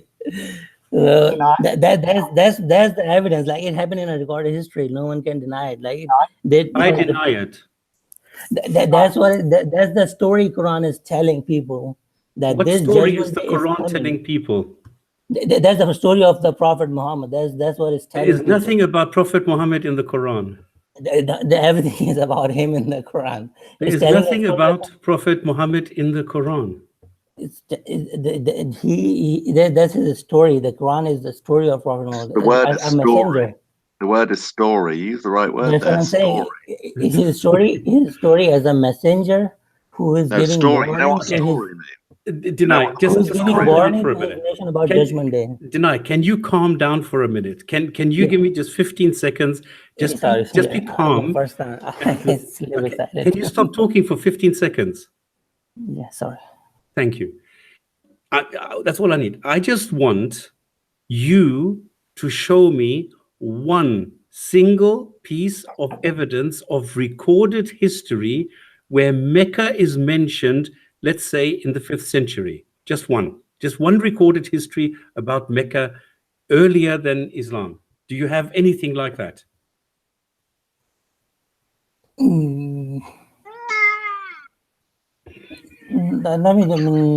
don't think so. The people in the later they describe how it was. I mean, no, for that, let me try that again. Did you understand my question? I said, do you have any evidence? Written thing. Yeah. Do you have any evidence? Do you know what evidence is? Yeah, 5th century, any written stuff of 5th century. How okay, do you have any kind of evidence? That's what I'm saying. That maybe is the 5th century of Makkah written history is not, but 7th century is available. People wrote it. People, orally transferred and then written the history of it, and that's what the 2018 is. Okay, I give up. Sir, you cannot deny the thing happened. The whole Quran is there. Deny. Ironically, we are denying it, and I know that's your name on here. But we're not progressing here, unfortunately. You keep telling us that we shouldn't deny it. All you keep telling us is that it's true because the Quran says it's true. What we're asking for is, why do you believe it's true? And if you go back and just say the Quran is true because I think it's true, we're not going to move. That's why I didn't make the point. That's what I'm saying. What is saying? What is saying? That's what it's telling the previous stories of messengers, like how God sent a messenger to other nations, and then he preached him, and in the end he punished the disbelievers, and he gave the power on the land to believers. So that's what Prophet Muhammad is telling to his people of Makkah. The same thing is gonna happen to you, and it happened. Like, come on, you're the Muslim. You get to wish peace upon him. This is recognized thing among all people. Okay, Rob, just try. Just ask him if the Quran is right, and just do this thing, because he's not going to stop. Just ask him what? Sorry. I mean, you. I mean, if he thinks the Quran is correct, and then show him it's not. Finished. Are you Deny? Are you the sort of Muslim that believes the Quran is inerrant? In other words, it has no errors.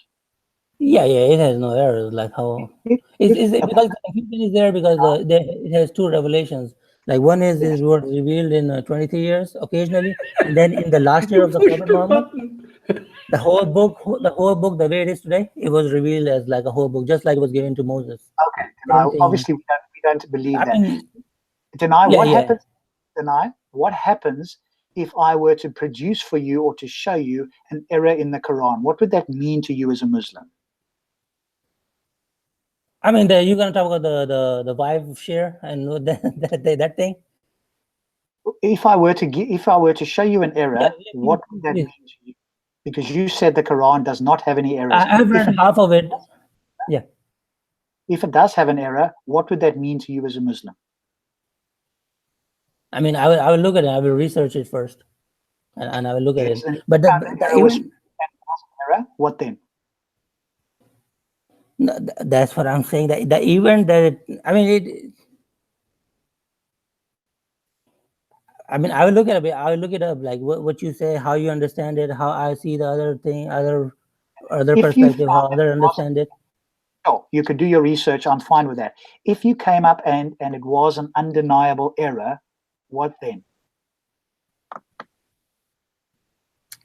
That's what I'm saying. I will look at the explanation, and I mean, I've read half of it. I didn't find any mistakes so far. I'm finishing the rest of the half.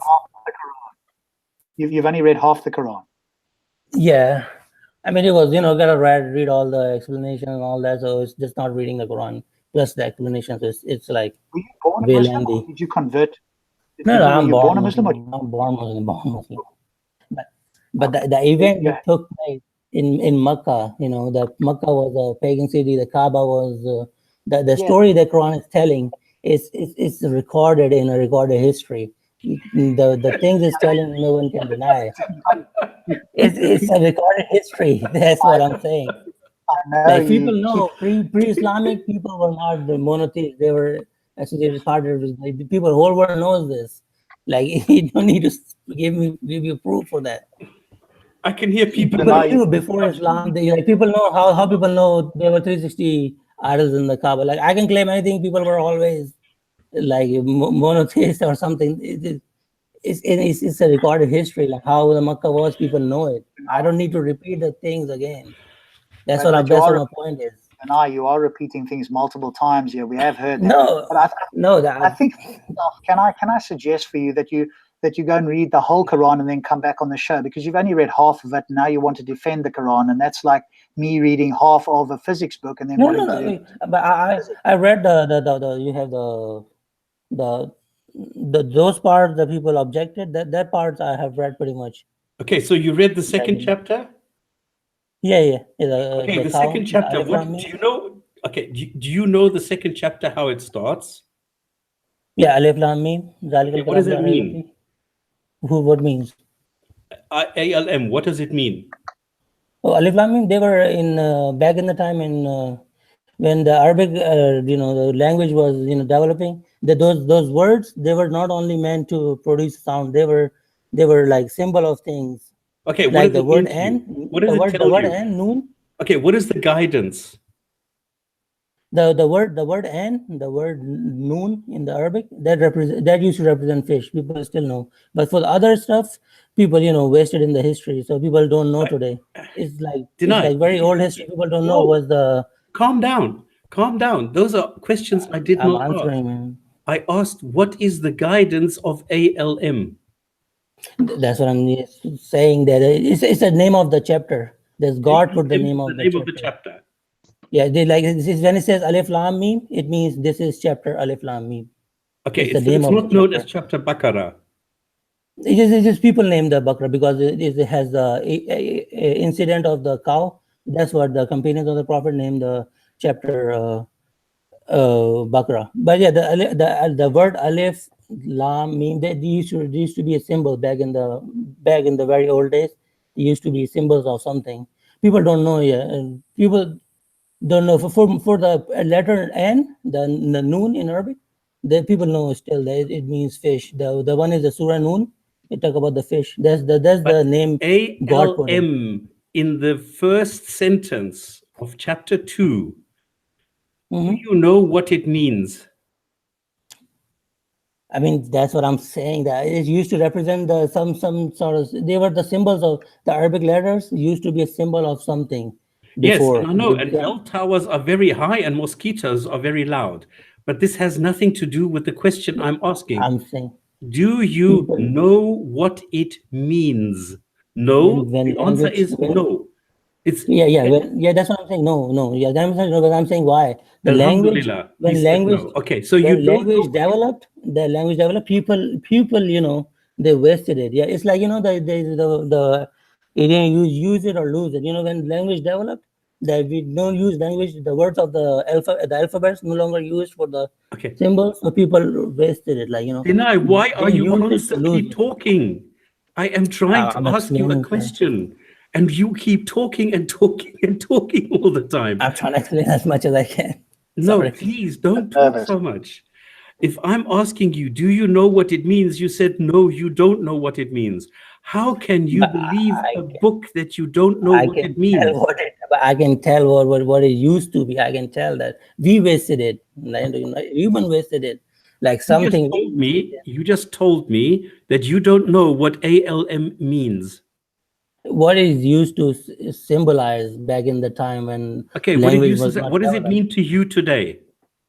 It's the name of the chapter that God named the chapter. God Himself named the chapter Alif Lam Mim. That's the second revelation. That's in the second revelation. God named it Alif Lam Mim. This is the name of the second chapter. No, there's a series of it. Like Quran has a specific organization. The name of the second chapter is called Al-Baqarah.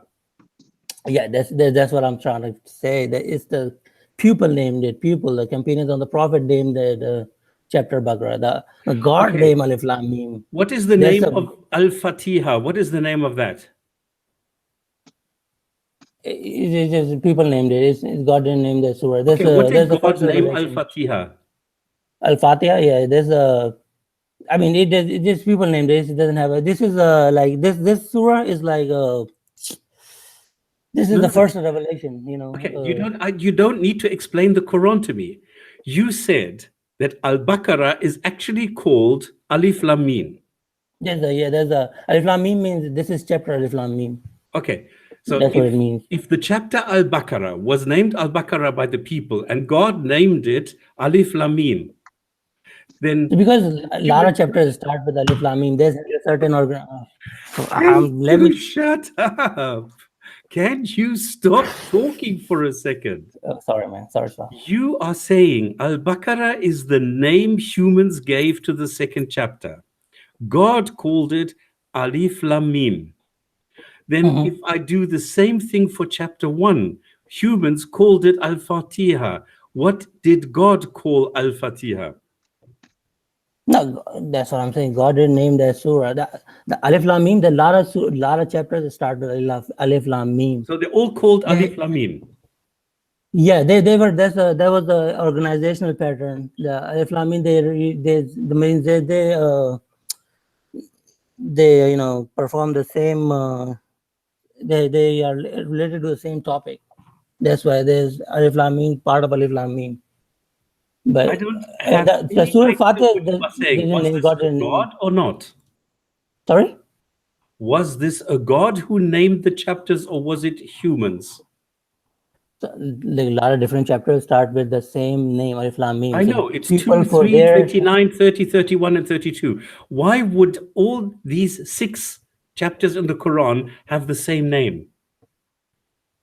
Yeah, because of that's what I'm saying. You should represent something because people don't know today. But when you read it, you will find the similarity in between. They have that's what the link is between. There's the organization God revealed in the second revelation. The Quran that we have today, it was revealed in a second revelation like this.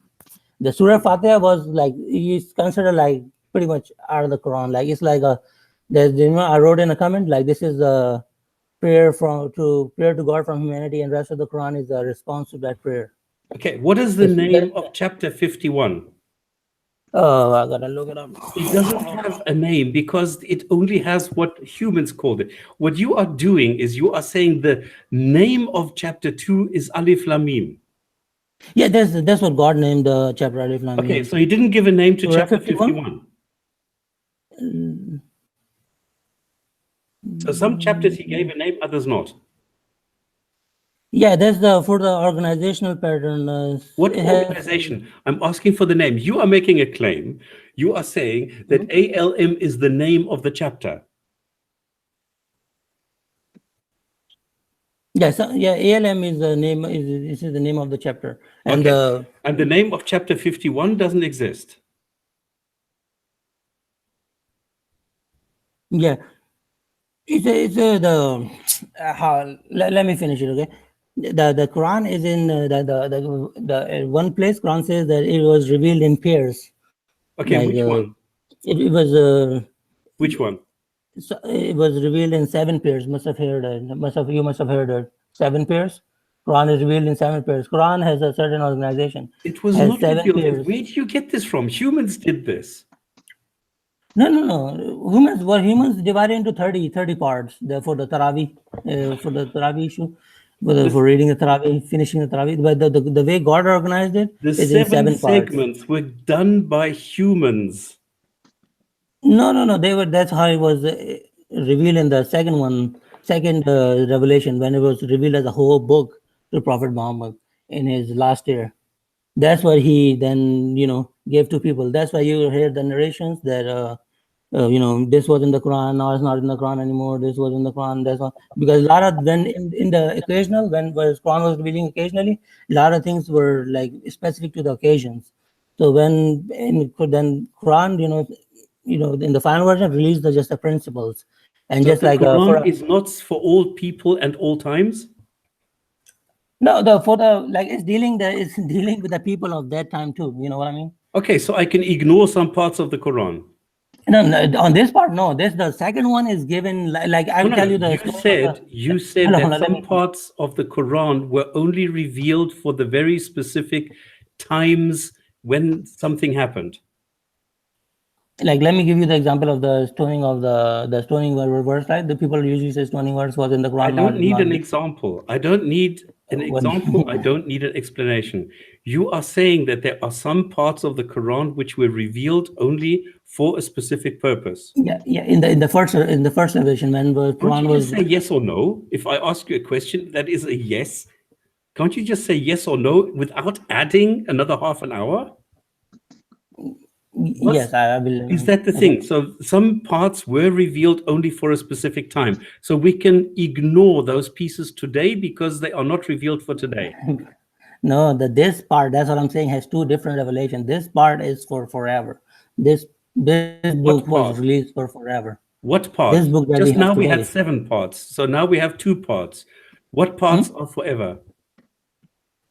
This book that today we have, this was revealed in the last year of Prophet Muhammad, where there's a narration that Jibreel recited the whole Quran to Prophet Muhammad recited back to him.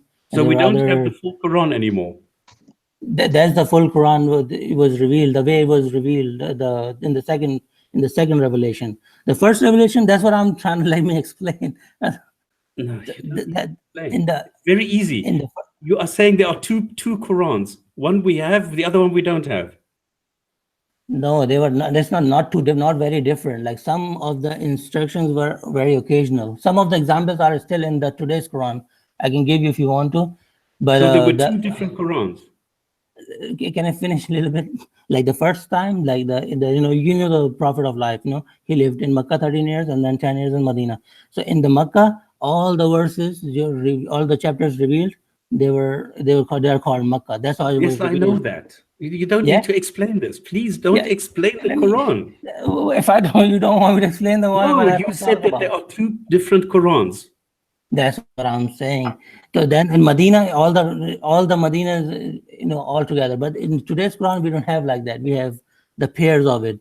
So it starts with Makkah Surah, and end with the Medina Surah. That's how God organized it in the last year of the Prophet Muhammad in his life. That's how God revealed it. But they're all together in one Quran.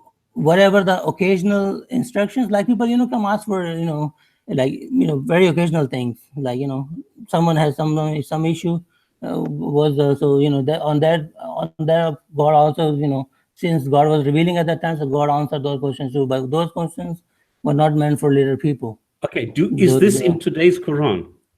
No. So, but some things are. So this is That's what I'm gone. We don't explaining. have this part of the Some of Quran the anymore. stuff, some of the stuff was removed. Some of the stuff was added. Like in Surah Nisa, the last part, it was added later. It was Okay, not so- before. Like it says, it's people ask a question before, and God says, and He will reveal it later.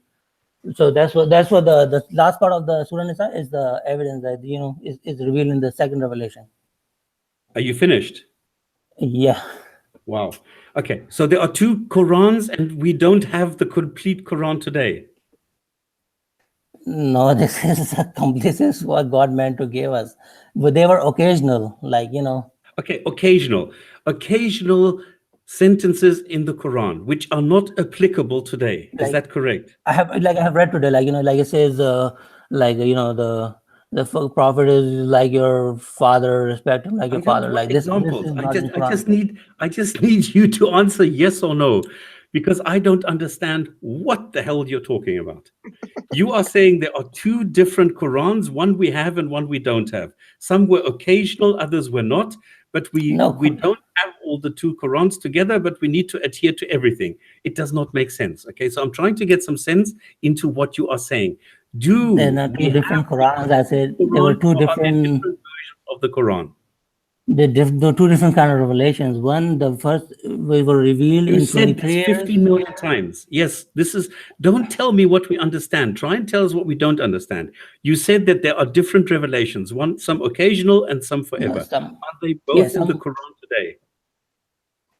Some part that were occasional, they were not included in the final version. When God Okay, revealed the whole what is book. the final And version? some of them the questions they asked, God said when He revealed the last part, last version, then He will add in those.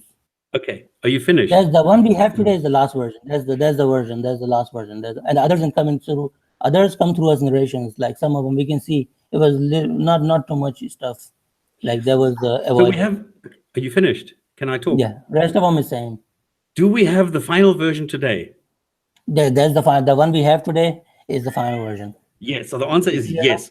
Brilliant. Yes. So the final version we have today contains both type of sentences, the occasional ones and the non-occasional ones.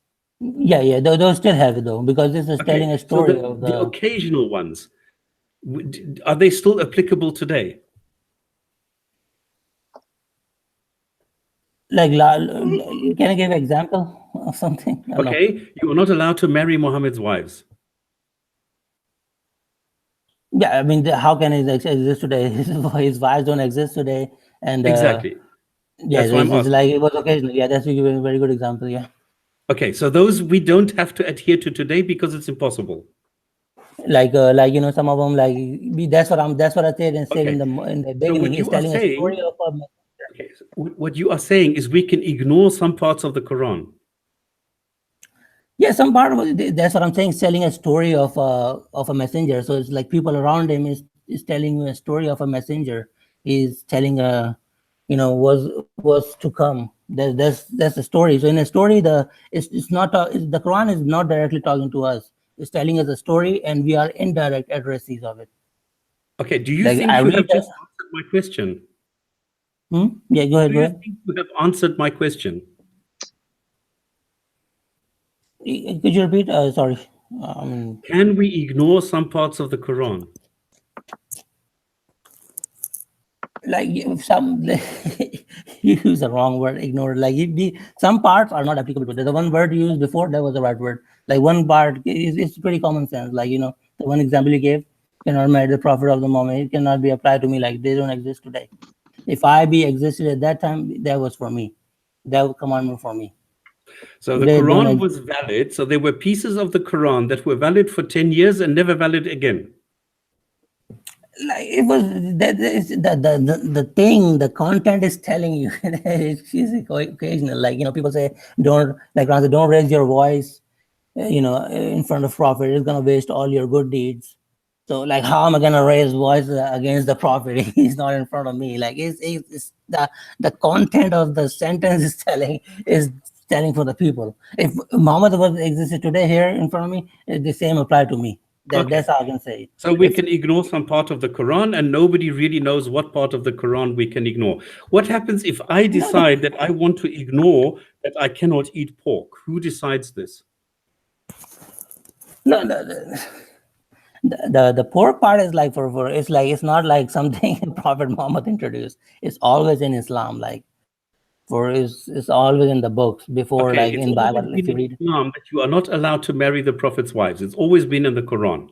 Now we have decided that we cannot apply this. It is not applicable. But who Because decides which is applicable and which is not? the content of the sentence, the content of it decides. Okay, The I content decides. don't like the sentence, don't eat pork. If pork didn't existed today, you're right. Yeah, like pork don't exist today, you can eat him. So, I can tell you the reason why it's prohibited. Like the religion. No. I don't want to know the reason. I do not want to know any reason. I just want to know who decides which sentences are applicable today and which are not.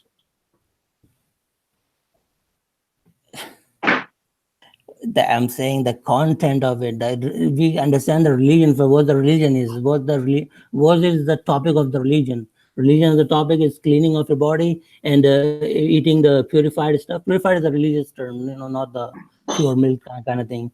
Purified, Okay, like it tells you something about inheritance. Why does it tell you something about inheritance? It tells you how to Because, treat slaves. It tells you how to have sex with slaves. Why does it tell you these things? because people had this, they encountered these things. In those things, God guided those people. Like slavery is a good example. Like at that time, slavery existed. Like when Prophet came into the society where slavery existed, so he had to counter with the slavery. So God gives instructions. Like today, it doesn't exist, so it doesn't apply anymore. So we can forget That's a everything good about example. slavery.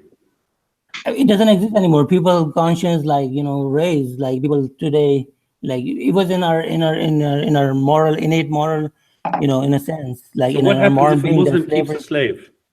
It's wrong. It's like slavery was always banned, like in Abrahamic religion. But the thing is, where the Where does Prophet it say came, that in the Quran? like when they say "Fakku Rakaba," release the necks. These are the people whose necks are stuck. Release their necks. You cannot do a better appeal than that. Okay, but But it the also thing says you is, can have sex with them. Now what? yeah, I can tell you why. I say because the one way to end a slavery is like if a man has a slave girl, if she gave a birth to a master's child, then in the next generation slavery will end. So this was one of the way to end the slavery as well. Okay, and slavery was ended. Why? No, it was one of the steps. Like Yeah, but if why was it ended? why was it ended? Because United Nations, I think in 1946 No. or In 50. Islam, in the Quran.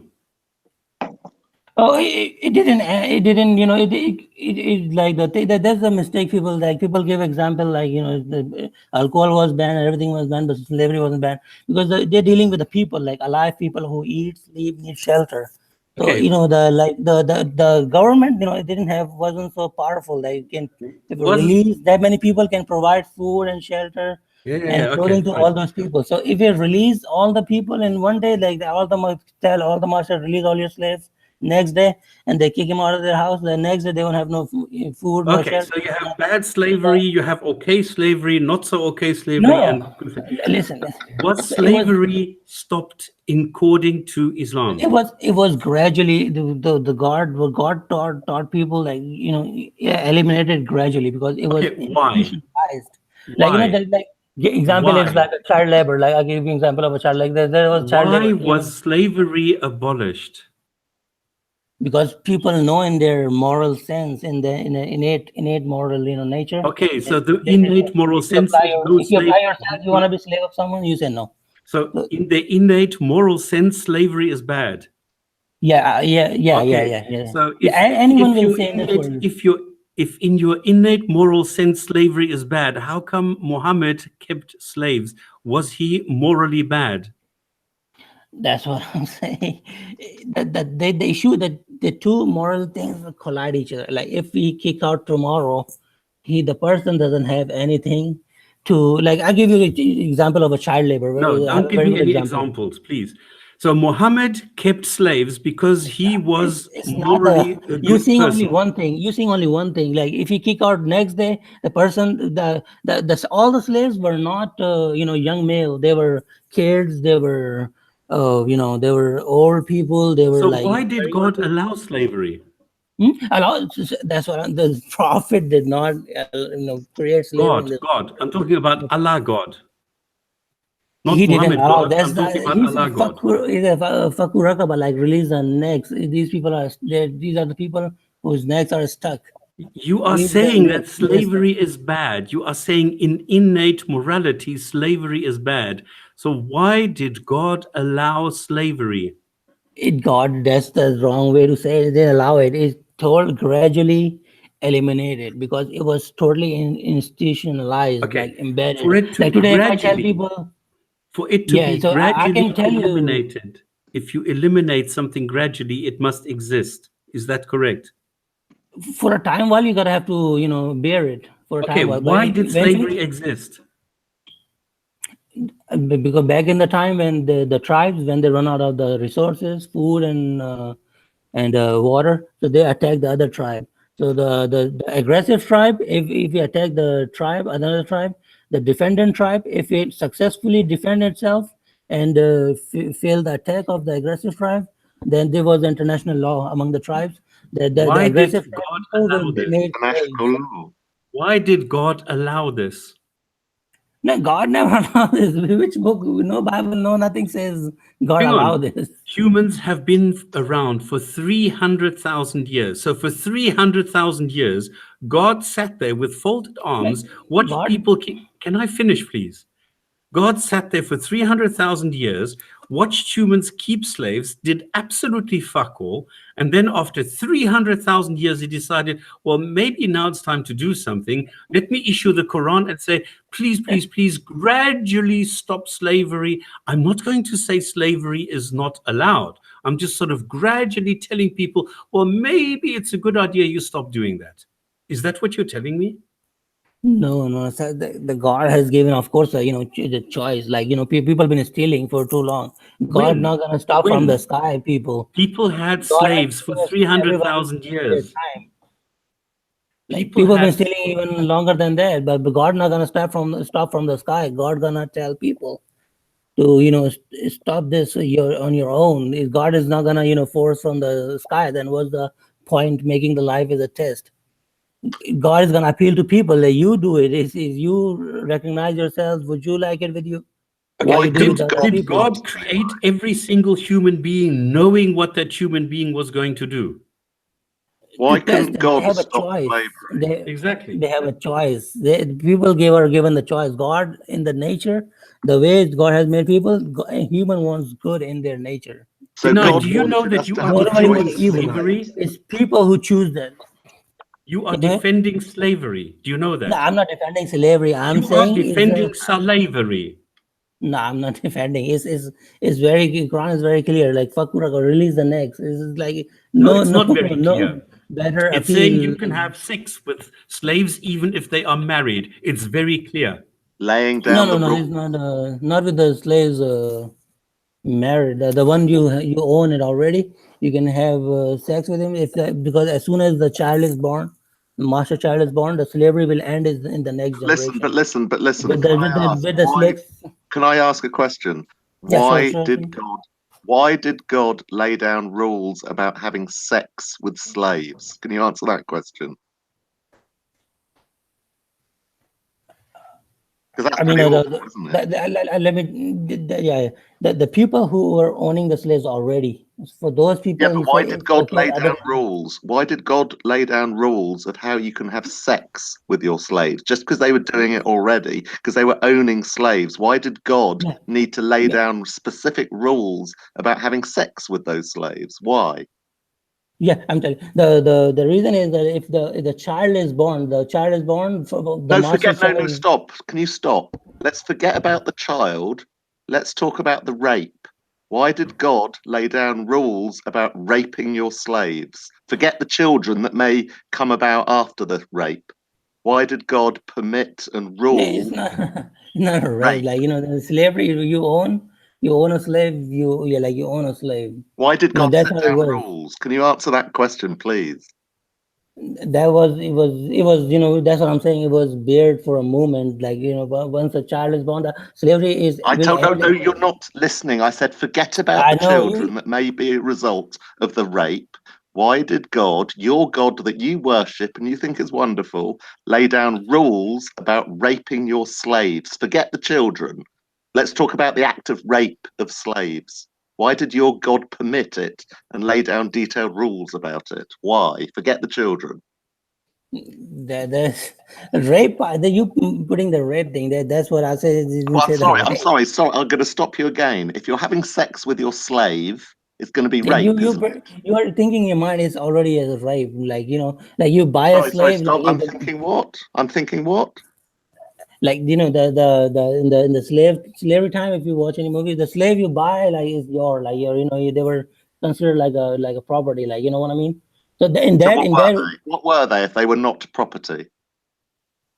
Yeah, that's what they were assumed. So they for were that, property. the only way through, because they cannot kick out the outside the house. The thing is, let me tell you why. Because then if you God tell you, take out your free your female slave today, tomorrow they will have no shelter, no nothing. Tomorrow they will be forced to do sorry. into the prostitution business. That's why your God was laying down rules about raping slaves in order that children are produced. Is that why he did it? The problem here is you made up your mind that it's just a rape. The thing is, if you release it, let's say the others, tell them release it. He'd have no food, no shelter, no nothing. For the food only, she gotta go into the prostitution business. I'm sorry, It will create one more lessons in the society. Can I stop you? I haven't got a clue what you're talking about. Why did your God permit the rape of slaves, of female slaves? Why? To have children, in order that children were produced. Is that what you're saying? The thing that presumably you're saying that they rape. That's the part. Well, if you're having sex with sex with humans that you're owning, it could be it could be consensual. That could be like my master has given me shelter. My master put me. So I'm going to allow him to penetrate me. Do you think that's how people think? I mean, you go into the slave. You go into the slave mind too. You're thinking like You're thinking he's given me a house. He's given me a roof over my head, so I will allow him to penetrate me. Is that how you think women think? No, I'm not saying that. I think that the people were lived. Those slaves were lived long time like that. When you live in a thing like that, like so you have in your you should be grateful. Basically, is what in your psyche. It's like it's slightly like all nations, like you tell like they've been in a colonized for a long time. The psyche is like kind of a slavery kind of psyche, like we say about the even today we say about the nations, like they cannot lift themselves up, like because it's the human psyche has been in it, like like human psyche. What are you talking about? What are you talking about? You're not making any sense. What about the human psyche? What are you talking about? A person, let me explain. Like a person belong to a lower respected family in a society will not think of like marrying a woman with a higher status, family with a, because he will remain in his thing. Like he's not gonna say, and you know what I mean. Like it's I have no idea what you mean. No idea what you have lived all your life like is like an independent person. It's good in the UK. That's how you're strong, like very strong. Like I'm gonna decide for my own and this and that. But all the people in the world haven't lived like that. Like people have lived all their life in slavery. So their brain, their mind is like within slavery. Like I can tell the difference in Pakistan. The workers, like they are very submissive to their bosses. Here is like don't care if my boss. Is that good or bad? To be very submissive to your bosses. You cannot say that over there in third world countries, like workers are very submissive to their bosses. It's bad. Here is not including letting them have sex with them if they want. No. I'm saying the psyche is, but the same person come over here and you live over here, and then he's gonna be the same like here. It's like where you live, in an environment. That's how your psyche becomes. So basically, if you're a woman, where you live will result in whether you give your body to the men or not. That's what you're saying. Where you live will impact on whether the men can have sex. Impact on the social norms and everything. The impact on your society, the way you have The way So you, you're identifying that in societies such as Pakistan, no, female no, slaves should expect to no, today they are not slaves. I said when the slavery existed in the society, like today, like we cannot feel the like slavery. Like it's hard to explain today because nobody experienced it. So that's why it's hard to explain today. Like if you read the the stuff you will notice is how I say even if you read about the slavery in America, like people were used to be so loyal to their masters. Like my master, I'm loyal to my master. I can die for my master. You're gonna say just because he give you shelter and food, so he's gonna die for his master he's too loyal just because he's giving food and shelter. So that's what I'm saying. Like his master is not forcing. That his psyche is he is my master. He is sorry, good to me. He is giving me food and shelter. you are And I've seen a lot of movies there was a movie with the Django in which Leonardo DiCaprio's master, he was so loyal to him, he didn't even realize, like you saying it, he's not thinking your way, like I could be a free person, it's my right to be a free person. He's doing injustice to me. He's not thinking that. He's my master, I'm loyal to him to my last breath. I'm loyal to him. That's what his psyche is. Yes, what I'm talking about. So you're talking about the psyche of the slave. So if you tell it's not. It's if you say that just because he giving you shelter and the food, so he become a loyal. Like that you become somebody give you, food and shelter. Would you become a slave? No, I'm not born as a slave. If I I think wonder like a free person, I wonder if I gave you food and shelter, whether you'd bend over backwards for me to bugger you. If I gave you food and shelter, that's what I'm saying. That's what I'm not born in that psyche.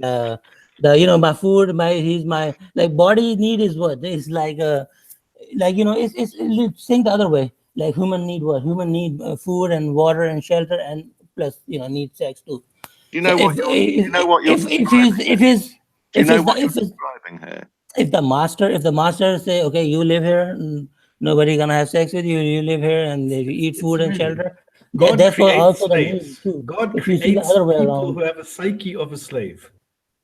We don't have no more slave in this world, so we cannot understand the psyche. But if you watch the 4 movies, I see like the slave themselves choose to be so loyal, like they could betray any time, but they choose to be so loyal. The slaves asked to be enslaved. Yeah, they saw a sign No, in the the psyche window. is like Slaves wanted, inquire within. Yeah. If you watch some movies back then of the if even I watched the movie, they like some of the slaves were like very the psyche is built like like you are nurtured and you were given education in a free environment. You think like a free person, but think as like a person. We're not getting anywhere. We're not getting anywhere. We're trying to what is about Islam, and you're talking about the psyche and things like that. This is not going anywhere. You're not answering the questions. You are waffling. You are talking. You are doing all sorts of things. You're not really delivering anything from Islam. You are making the most incredible claims, and this is absolute total nonsense. The thing I'm just saying to Steve that the one he's saying he allowed the rape. That's what I'm saying, that it's not rape in all the situations. You're laughing about rape. You think rape is funny? Exactly. Come on. No, you are saying that this God creates every single human being, and he creates human beings knowing full well that they are going to be masters, and he creates people with a psyche that they will be loyal slaves for their master. And then after 300,000 years, he says, well, maybe we should stop this. This is on the education. This is an immoral God, and you are defending an immoral God. It depends on the education. God is not going to send books on the sky to educate. What you mean? If people aren't educated, they don't realize the severity of what we're discussing. If they're dumb fuckers without any education, they don't know any better. That's what you're saying. No, the thing what I'm saying is that that's why I was told the law first. That was the international law first of that time. The intertribal law, that that's how slavery existed. It came into being. In the old times, like Okay, listen, aggressive tribes let's were cancel this. captured. This is stupid because now you're starting to waffle again. You will not understand it. You don't even know what we are talking about. You don't understand the logics. All you have to do is in your mind just talk a lot, and then everything will be okay.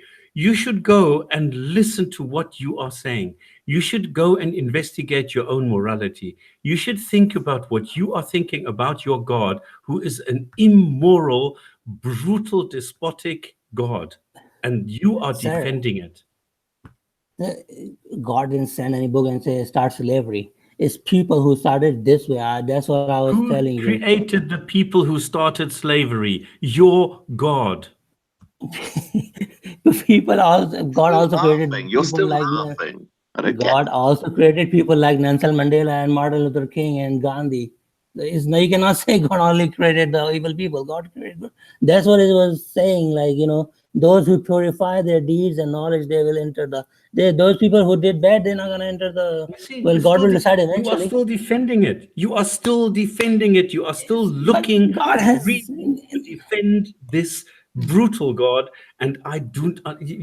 You are sick in your brain, really. God has given a will, so He's gonna give opportunity for you to do the thing. opportunity. He will to Okay. when the time is Yes, up. you made your point. I think it's time to say When the goodbye. time You is are not up, going to do anything for Islam. You are making Islam look really bad. You are not defending Islam. You are making Islam look like shit. sir. Let me just clarify one more time, okay? The thing is like that's what that's what it says. The test for a test, you need to give a free will to choose between the good and evil. It's God created people. It's people who choose between good and evil. Like people choose to do bad. Like it's not God forcing them to do it. Okay. That's what Are I you that's what I done? Is mean that to it? say. Finished? Yeah, like God Okay. created good Thank people you. too. You're not saying that in those bad people, good people stood up too and fought for good and inspired a lot of people. Okay. You God go created those ahead. too. Do God your created those thing. too. That's it. Okay. That's it. Thank you. Can we say bye-bye now? No, sir. Okay, I thank you Do for more. coming on. I think we're going around. What might be helpful is for you to research a topic if you want to discuss something, because I think I had to step away and I did hear it sort of going around in circles. So it would be worth you studying up on a particular topic here, especially if you haven't read the entire Quran as a Muslim. That would be a starting point, I think. But I do thank you for coming on the show, and we're going to move on now. So appreciate your time. Rob, wait. What? I mean, we haven't got anywhere. Like, I mean, No, we haven't. And I see, unfortunately, we're not going to get anywhere at the moment. You need to come with a topic that you've well researched, because you've been asked lots of questions by myself and Stops, and we haven't really got we can change anywhere. the topic if you don't want to talk about this. We can change the topic and go I think somewhere. we can try again, because it's getting late over here for us in the US and in the UK and in Europe. So I think maybe we'll try again at another Next point. time? Yeah, possibly next time. Thank you very much for coming on. I appreciate it. And maybe thank you, man. Thanks, Doc. Thanks, Steve. Bye. Okay. Good night. Bye. Good night. I mean, good evening.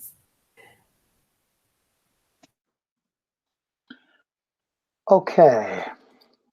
You don't know who and what, when people are going to come on, we just don't know. But I do think that you sort of had the right idea about half an hour, 40 minutes ago, when you sort of said that, because it was going around a little bit.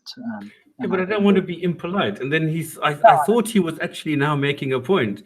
And then he tried, okay, let me try again. And I thought, give him a chance, because I thought, well, maybe he understands where he was going wrong, but he doesn't understand the logic. He doesn't understand that, if you take slavery, it must come from somewhere.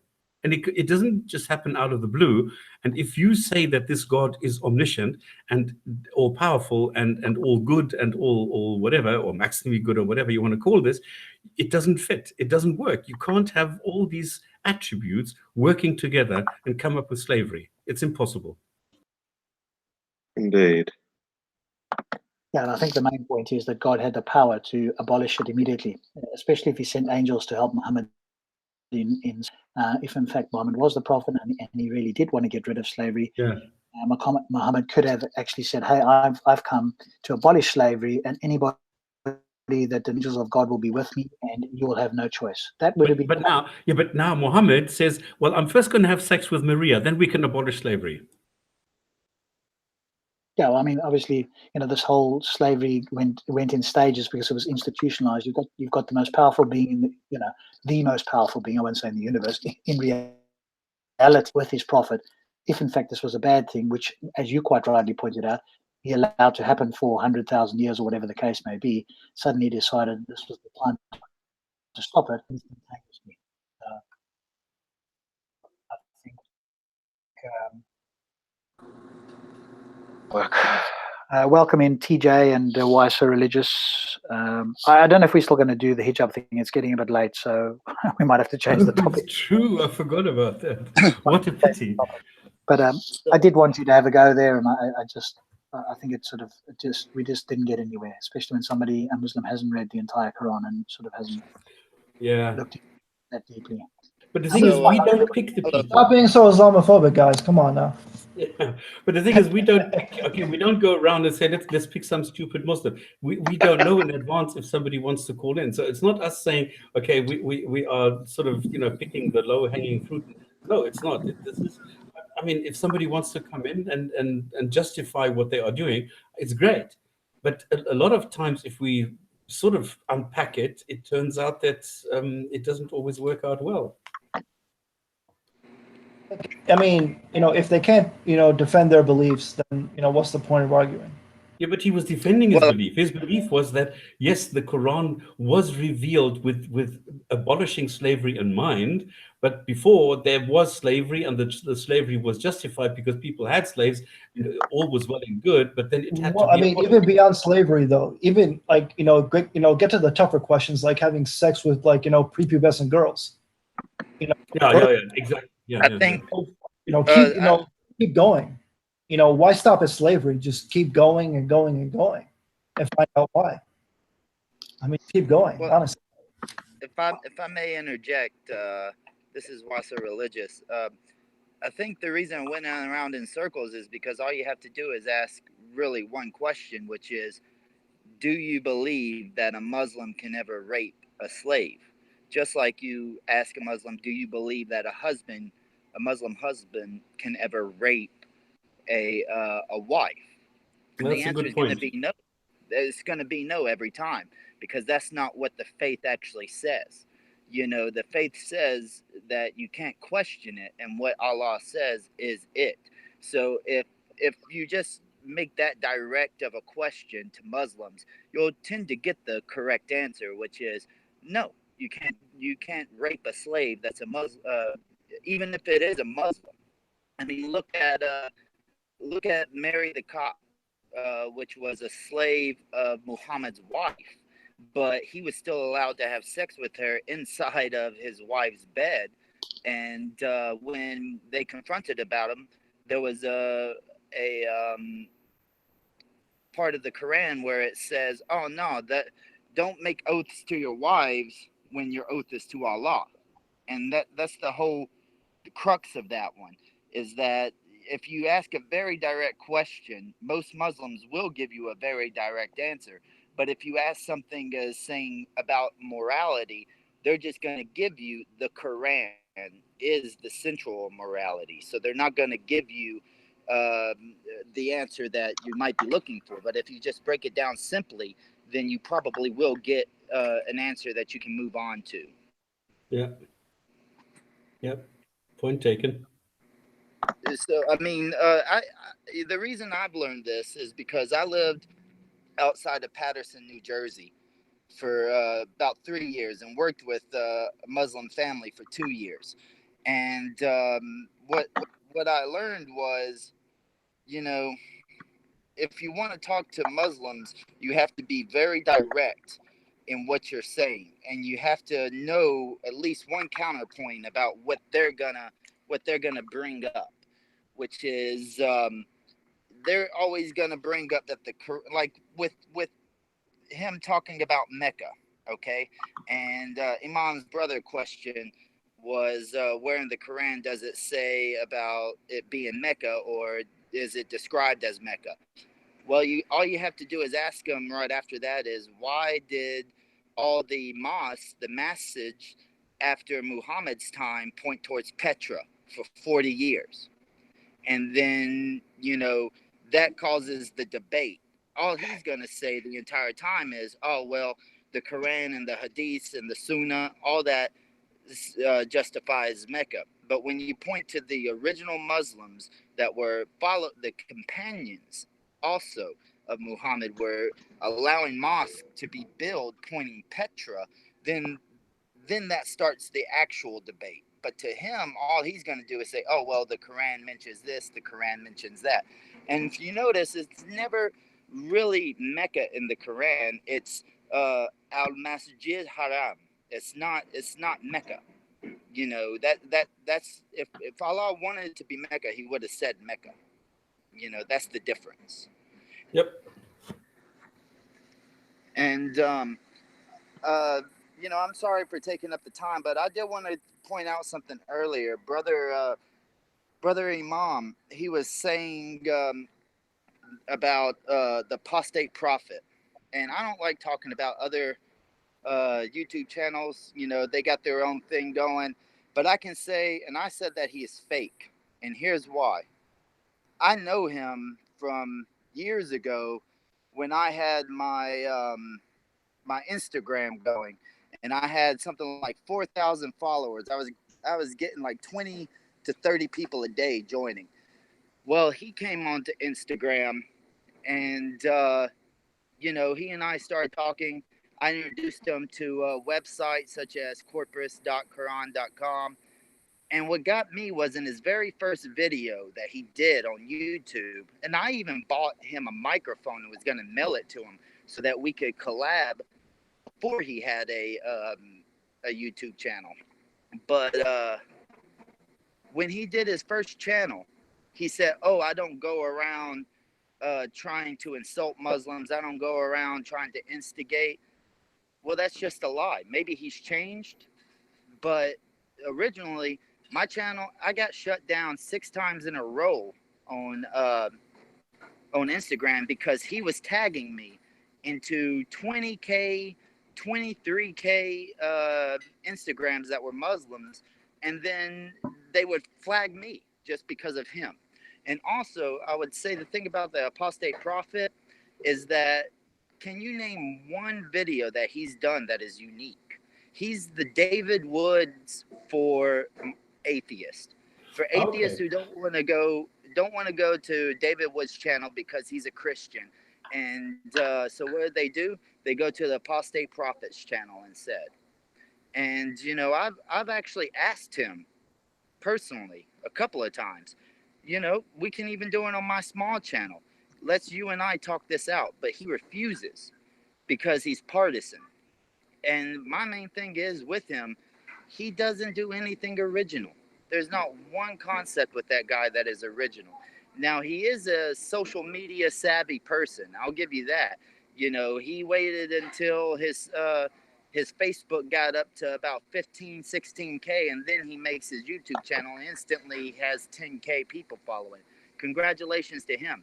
But I don't like it when people are hypocrites and try to act like they're something when they're not. Okay, thank you for clarifying that. Yeah.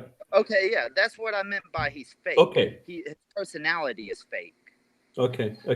Then it makes sense. Now, the thing is, I do not know whether this is really the case. I do not know. I just know this his Instagram was closed or something like this. I do not know how Instagram works. He went through 4 Instagrams. Okay, I do not know. I have to confess, I do not know how Instagram works. I am not that savvy. I just found it interesting the way that he brings it across. I have not noticed, because I am not shy of saying I appreciate what David Wood does, or Dr. David Wood. Yeah, me too. David Wood, Dr. David Wood is one of the best out there. He's one of the best out there. That he that doesn't use the same rigor as he does with Muslims when it comes to his own faith. And I would criticize him as a Christian, but I appreciate what he does as a critic of Islam. And there I'm quite open in admitting that. I don't have a problem. So I know quite well what David has done, and I do not see an immediate mirroring by apostate prophet. And I just like his way, his attitude of bringing the everyday life of a Muslim into this and applying what you read in the Quran. And this is what I like about him. I can understand that, but if you can't really see the correlation between him and David Woods, and one thing I will say, it's hard coming up with original content with something that's as old as religion. Most things have always been said. Now, but I can take it from a personal note that, hey, nobody has ever talked about the verses in the Quran where it says that sight, that vision leaves the eye and enters the eye after traveling. I did that video. So that's one thing I can say. I've done one original thing that I've never seen another video do from all my time. But when I look at apostate prophet, it is essentially everything that David Woods, Jihad Watch, and all those people do, but it's for atheists. It's not with the Christian tilt. And I did a video called Channels I Am Not, and that's what I was saying is why, a lot of atheists, they don't want to go to David Woods' channel or Jihad Watch because they're getting pushed Christianity in a way at times, not every time. David Woods doesn't always push Christianity, but he gives you information. But they don't want to check that out in the videos. They want somebody who's an atheist to come on and just tell them what they want to hear in a quick 10-minute video and then move on. But I've even left messages to Prostate Prophet a couple of times, and on his live stream I've asked him questions. He refuses to answer me at all, and it's just his personality is fake. He's doing it. That's what I feel. And I'm sorry. Why do you say it's fake, though? I don't quite understand why it's fake. Because when he first comes out with his first video and says, "Oh, I don't go around to Islamic channels, Instagram, instigating, calling them out, this and that," that's just a lie. And I'm verifiably the person to say it's a lie, because I had a good following, and then he plays partisan with people that like he gets with, and he tagged me in 3 different you said this. Right. I'm sorry to go in circles, but that's the fakeness of him. Okay. He wants to be seen as the atheist that isn't what a normal atheist is on YouTube, such as, let's say, the Cult of Dusty. He doesn't want to be seen as the aggressor. He wants to be seen as this person who's, oh, come on, talk to me. I'll do anything, I'll never disrespect you.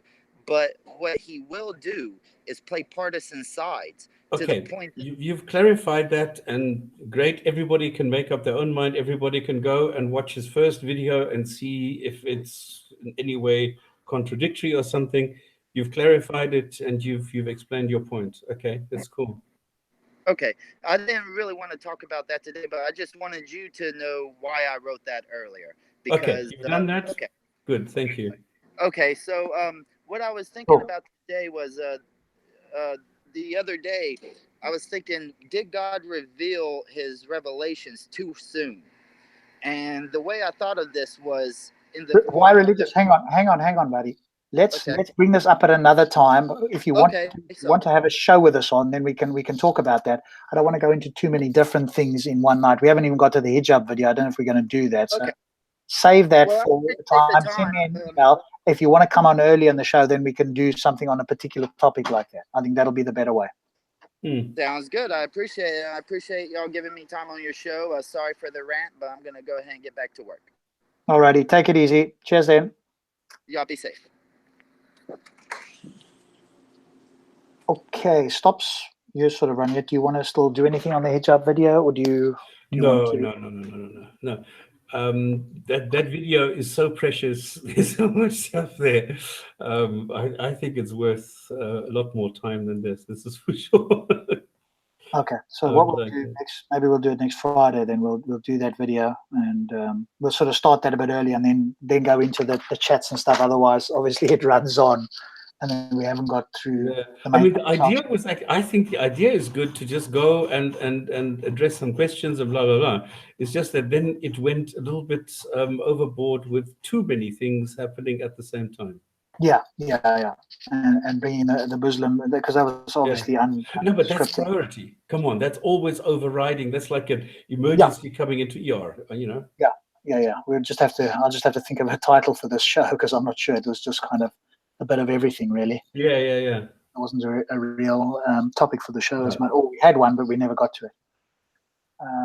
Okay, cool. Do you want to? What hijab thing? The hijab thing was a video that was published by, I don't even know, one of the Dawah, or maybe several. I think it was actually several Dawah channels with hijab, Muhammad hijab. I don't know why he calls himself Muhammad hijab. This I've never quite. That video, I've posted the video in the main chat there for people, so we'll do that video then next week. Where he spout such an enormous amount of bullshit, where we thought, no, come on, this needs to be addressed. Let's take a look at this and let's entertain people a bit. Yeah, exactly, James. He's picked up exactly this thing where he says that quantum physics has epistemic weight. Exactly. This is so. I don't know what an epistemic weight is. I think he's exactly throwing around words he does not understand, which I think. When I heard this, I was whoa, this is something we need to look at. This is why Rob also, when Rob said, listen, shall we do this video? I said, yep, let's do it. we did have Shabir Yusuf video as well. We were kind of spoiled for choice, and Stops it. We'll get more mileage out of this one. Yeah, because Shabir is very difficult, because you always need to listen in between and then go back, and then and he waffles a lot. And with hijab, he throws these words out like 5 a dozen, and it's brilliant. I mean, it's absolutely brilliant when you sit there and you think, what? So just on the epistemic thing, my basic understanding of the difference between ontology and epistemology, which is what he's talking about. Ontology is what is there to know, what do we know? And then epistemology or epistemic weight is, in a sense, how do we know this? What is the methodology for knowing what we know? So what is there to know, and then how do we know it? And so he's claiming that the how part, the way that we come to understand quantum physics, has the same weight as coming to understand heaven and hell, which I think is just comical. But we can go into it next week. Yeah. Cool. Okay, should I do hadith of the day? TJ, do you have something? Nope, I'm good. You go for it. All right. Can you guys talk about Abdullah? We've done this today. We spent at least 20 minutes on this Andalus. Yes, this gentleman that asked the question there, he didn't get a notification. And a reminder to everybody, please give us a thumbs up if you're watching this. Oh, shit. Thank you. I forgot about that. And also, if you are subscribed, make sure you hit the little bell next to the subscribe. So go to the channel. If you're watching it now live, you can obviously see it there. You'll see the channel name where it says the word subscribed, and then there's a little bell. Make sure that bell has got these little rings next to it there. Make sure you hit the bell. Otherwise, you won't get notified when the show goes live. You won't get it in your email, and it'll still show up, I think, in your subscribe list, but you won't necessarily get the email notification without the bell. Also, I heard that some telephones, they have this function that you can put a repeat as an alarm. If you really want to have the Gin and Tonic show, just put an alarm in there for Fridays for this time, and then the phone will remind you, and you can, oh shit, I need to go to the Gin and Tonic show. I've tried that. Well, I tried it online. Maybe I need to try it on the actual phone. But I tried it on my computer, and obviously it doesn't work. Setting an alarm. A browser open. You can set like a reminder for stuff, but you've got to then have the browser open and working on your computer. But maybe it works better on a phone. Okay, then I didn't make myself clear. I'm not talking about a browser. I'm talking about a telephone with an alarm system. Oh, just putting something into your calendar. Because the most basic phones have a clock, and you can set an alarm in the clock. Yes. You can just set something on the clock or the calendar on a weekly. Just set up a weekly recurring 8 o'clock UK time reminder. That'll work too. Yeah. Yeah, we can have 2 hours earlier. We can have a pre-show, then we have the show, and then we have a post-show. Excellent. Yeah. Okay, I had time now to open my fairy tale book of hadiths, and of course it's Abu Huraira, who said, I heard Allah's apostle saying, oh, it's quite funny to have a Muslim say Muhammad and the Prophet and never say PBUH after this. You know, it's quite funny. There's none born among the offspring of Adam, but Satan touches it. A child, therefore, cries loudly at the time of birth because of the touch of Satan, except Mary and the child. And I seek refuge with you for her and her offspring from the outcast Satan. Book 55, Hadith 641. In case somebody knows, is interested. Cool. Well, thanks, Top. If you've got a thought for a title for the show, let me know, and I'll retitle the show. And then next week we will do the hijab video. We'll start that a little bit earlier, and then we can have a bit more of a chat on all kinds of bits and pieces. But we can still, as you say, take the questions, do the crazy comments, etc., and then get straight. Well, the main thing for me, what stuck in my brain is slavery partially condoned? Yeah, which is obviously not. Are some pieces of slavery savory? Yeah. It must be hard to be a Muslim. I don't know what it would be like. Goodness gracious. I made a video on that. It's difficult how tough it is to be a Muslim. Really. And I said, I looked at all the things that you need to like take care of and keep in your mind and and yeah. And I'm somebody who doesn't, and I can enjoy sex on the beach, whether it's the drink or the act, and I don't have to care about it. And on that great note, well, thank you very much for watching. We'll be back next week with the video critique. Slavery be upon him. Thanks to Stops and to TJ, to our Muslim guest. And Steve, thank you. That was a great help today. Yes, indeed. When I was pulling my hair. Thanks, guys. Bye. See you next Friday.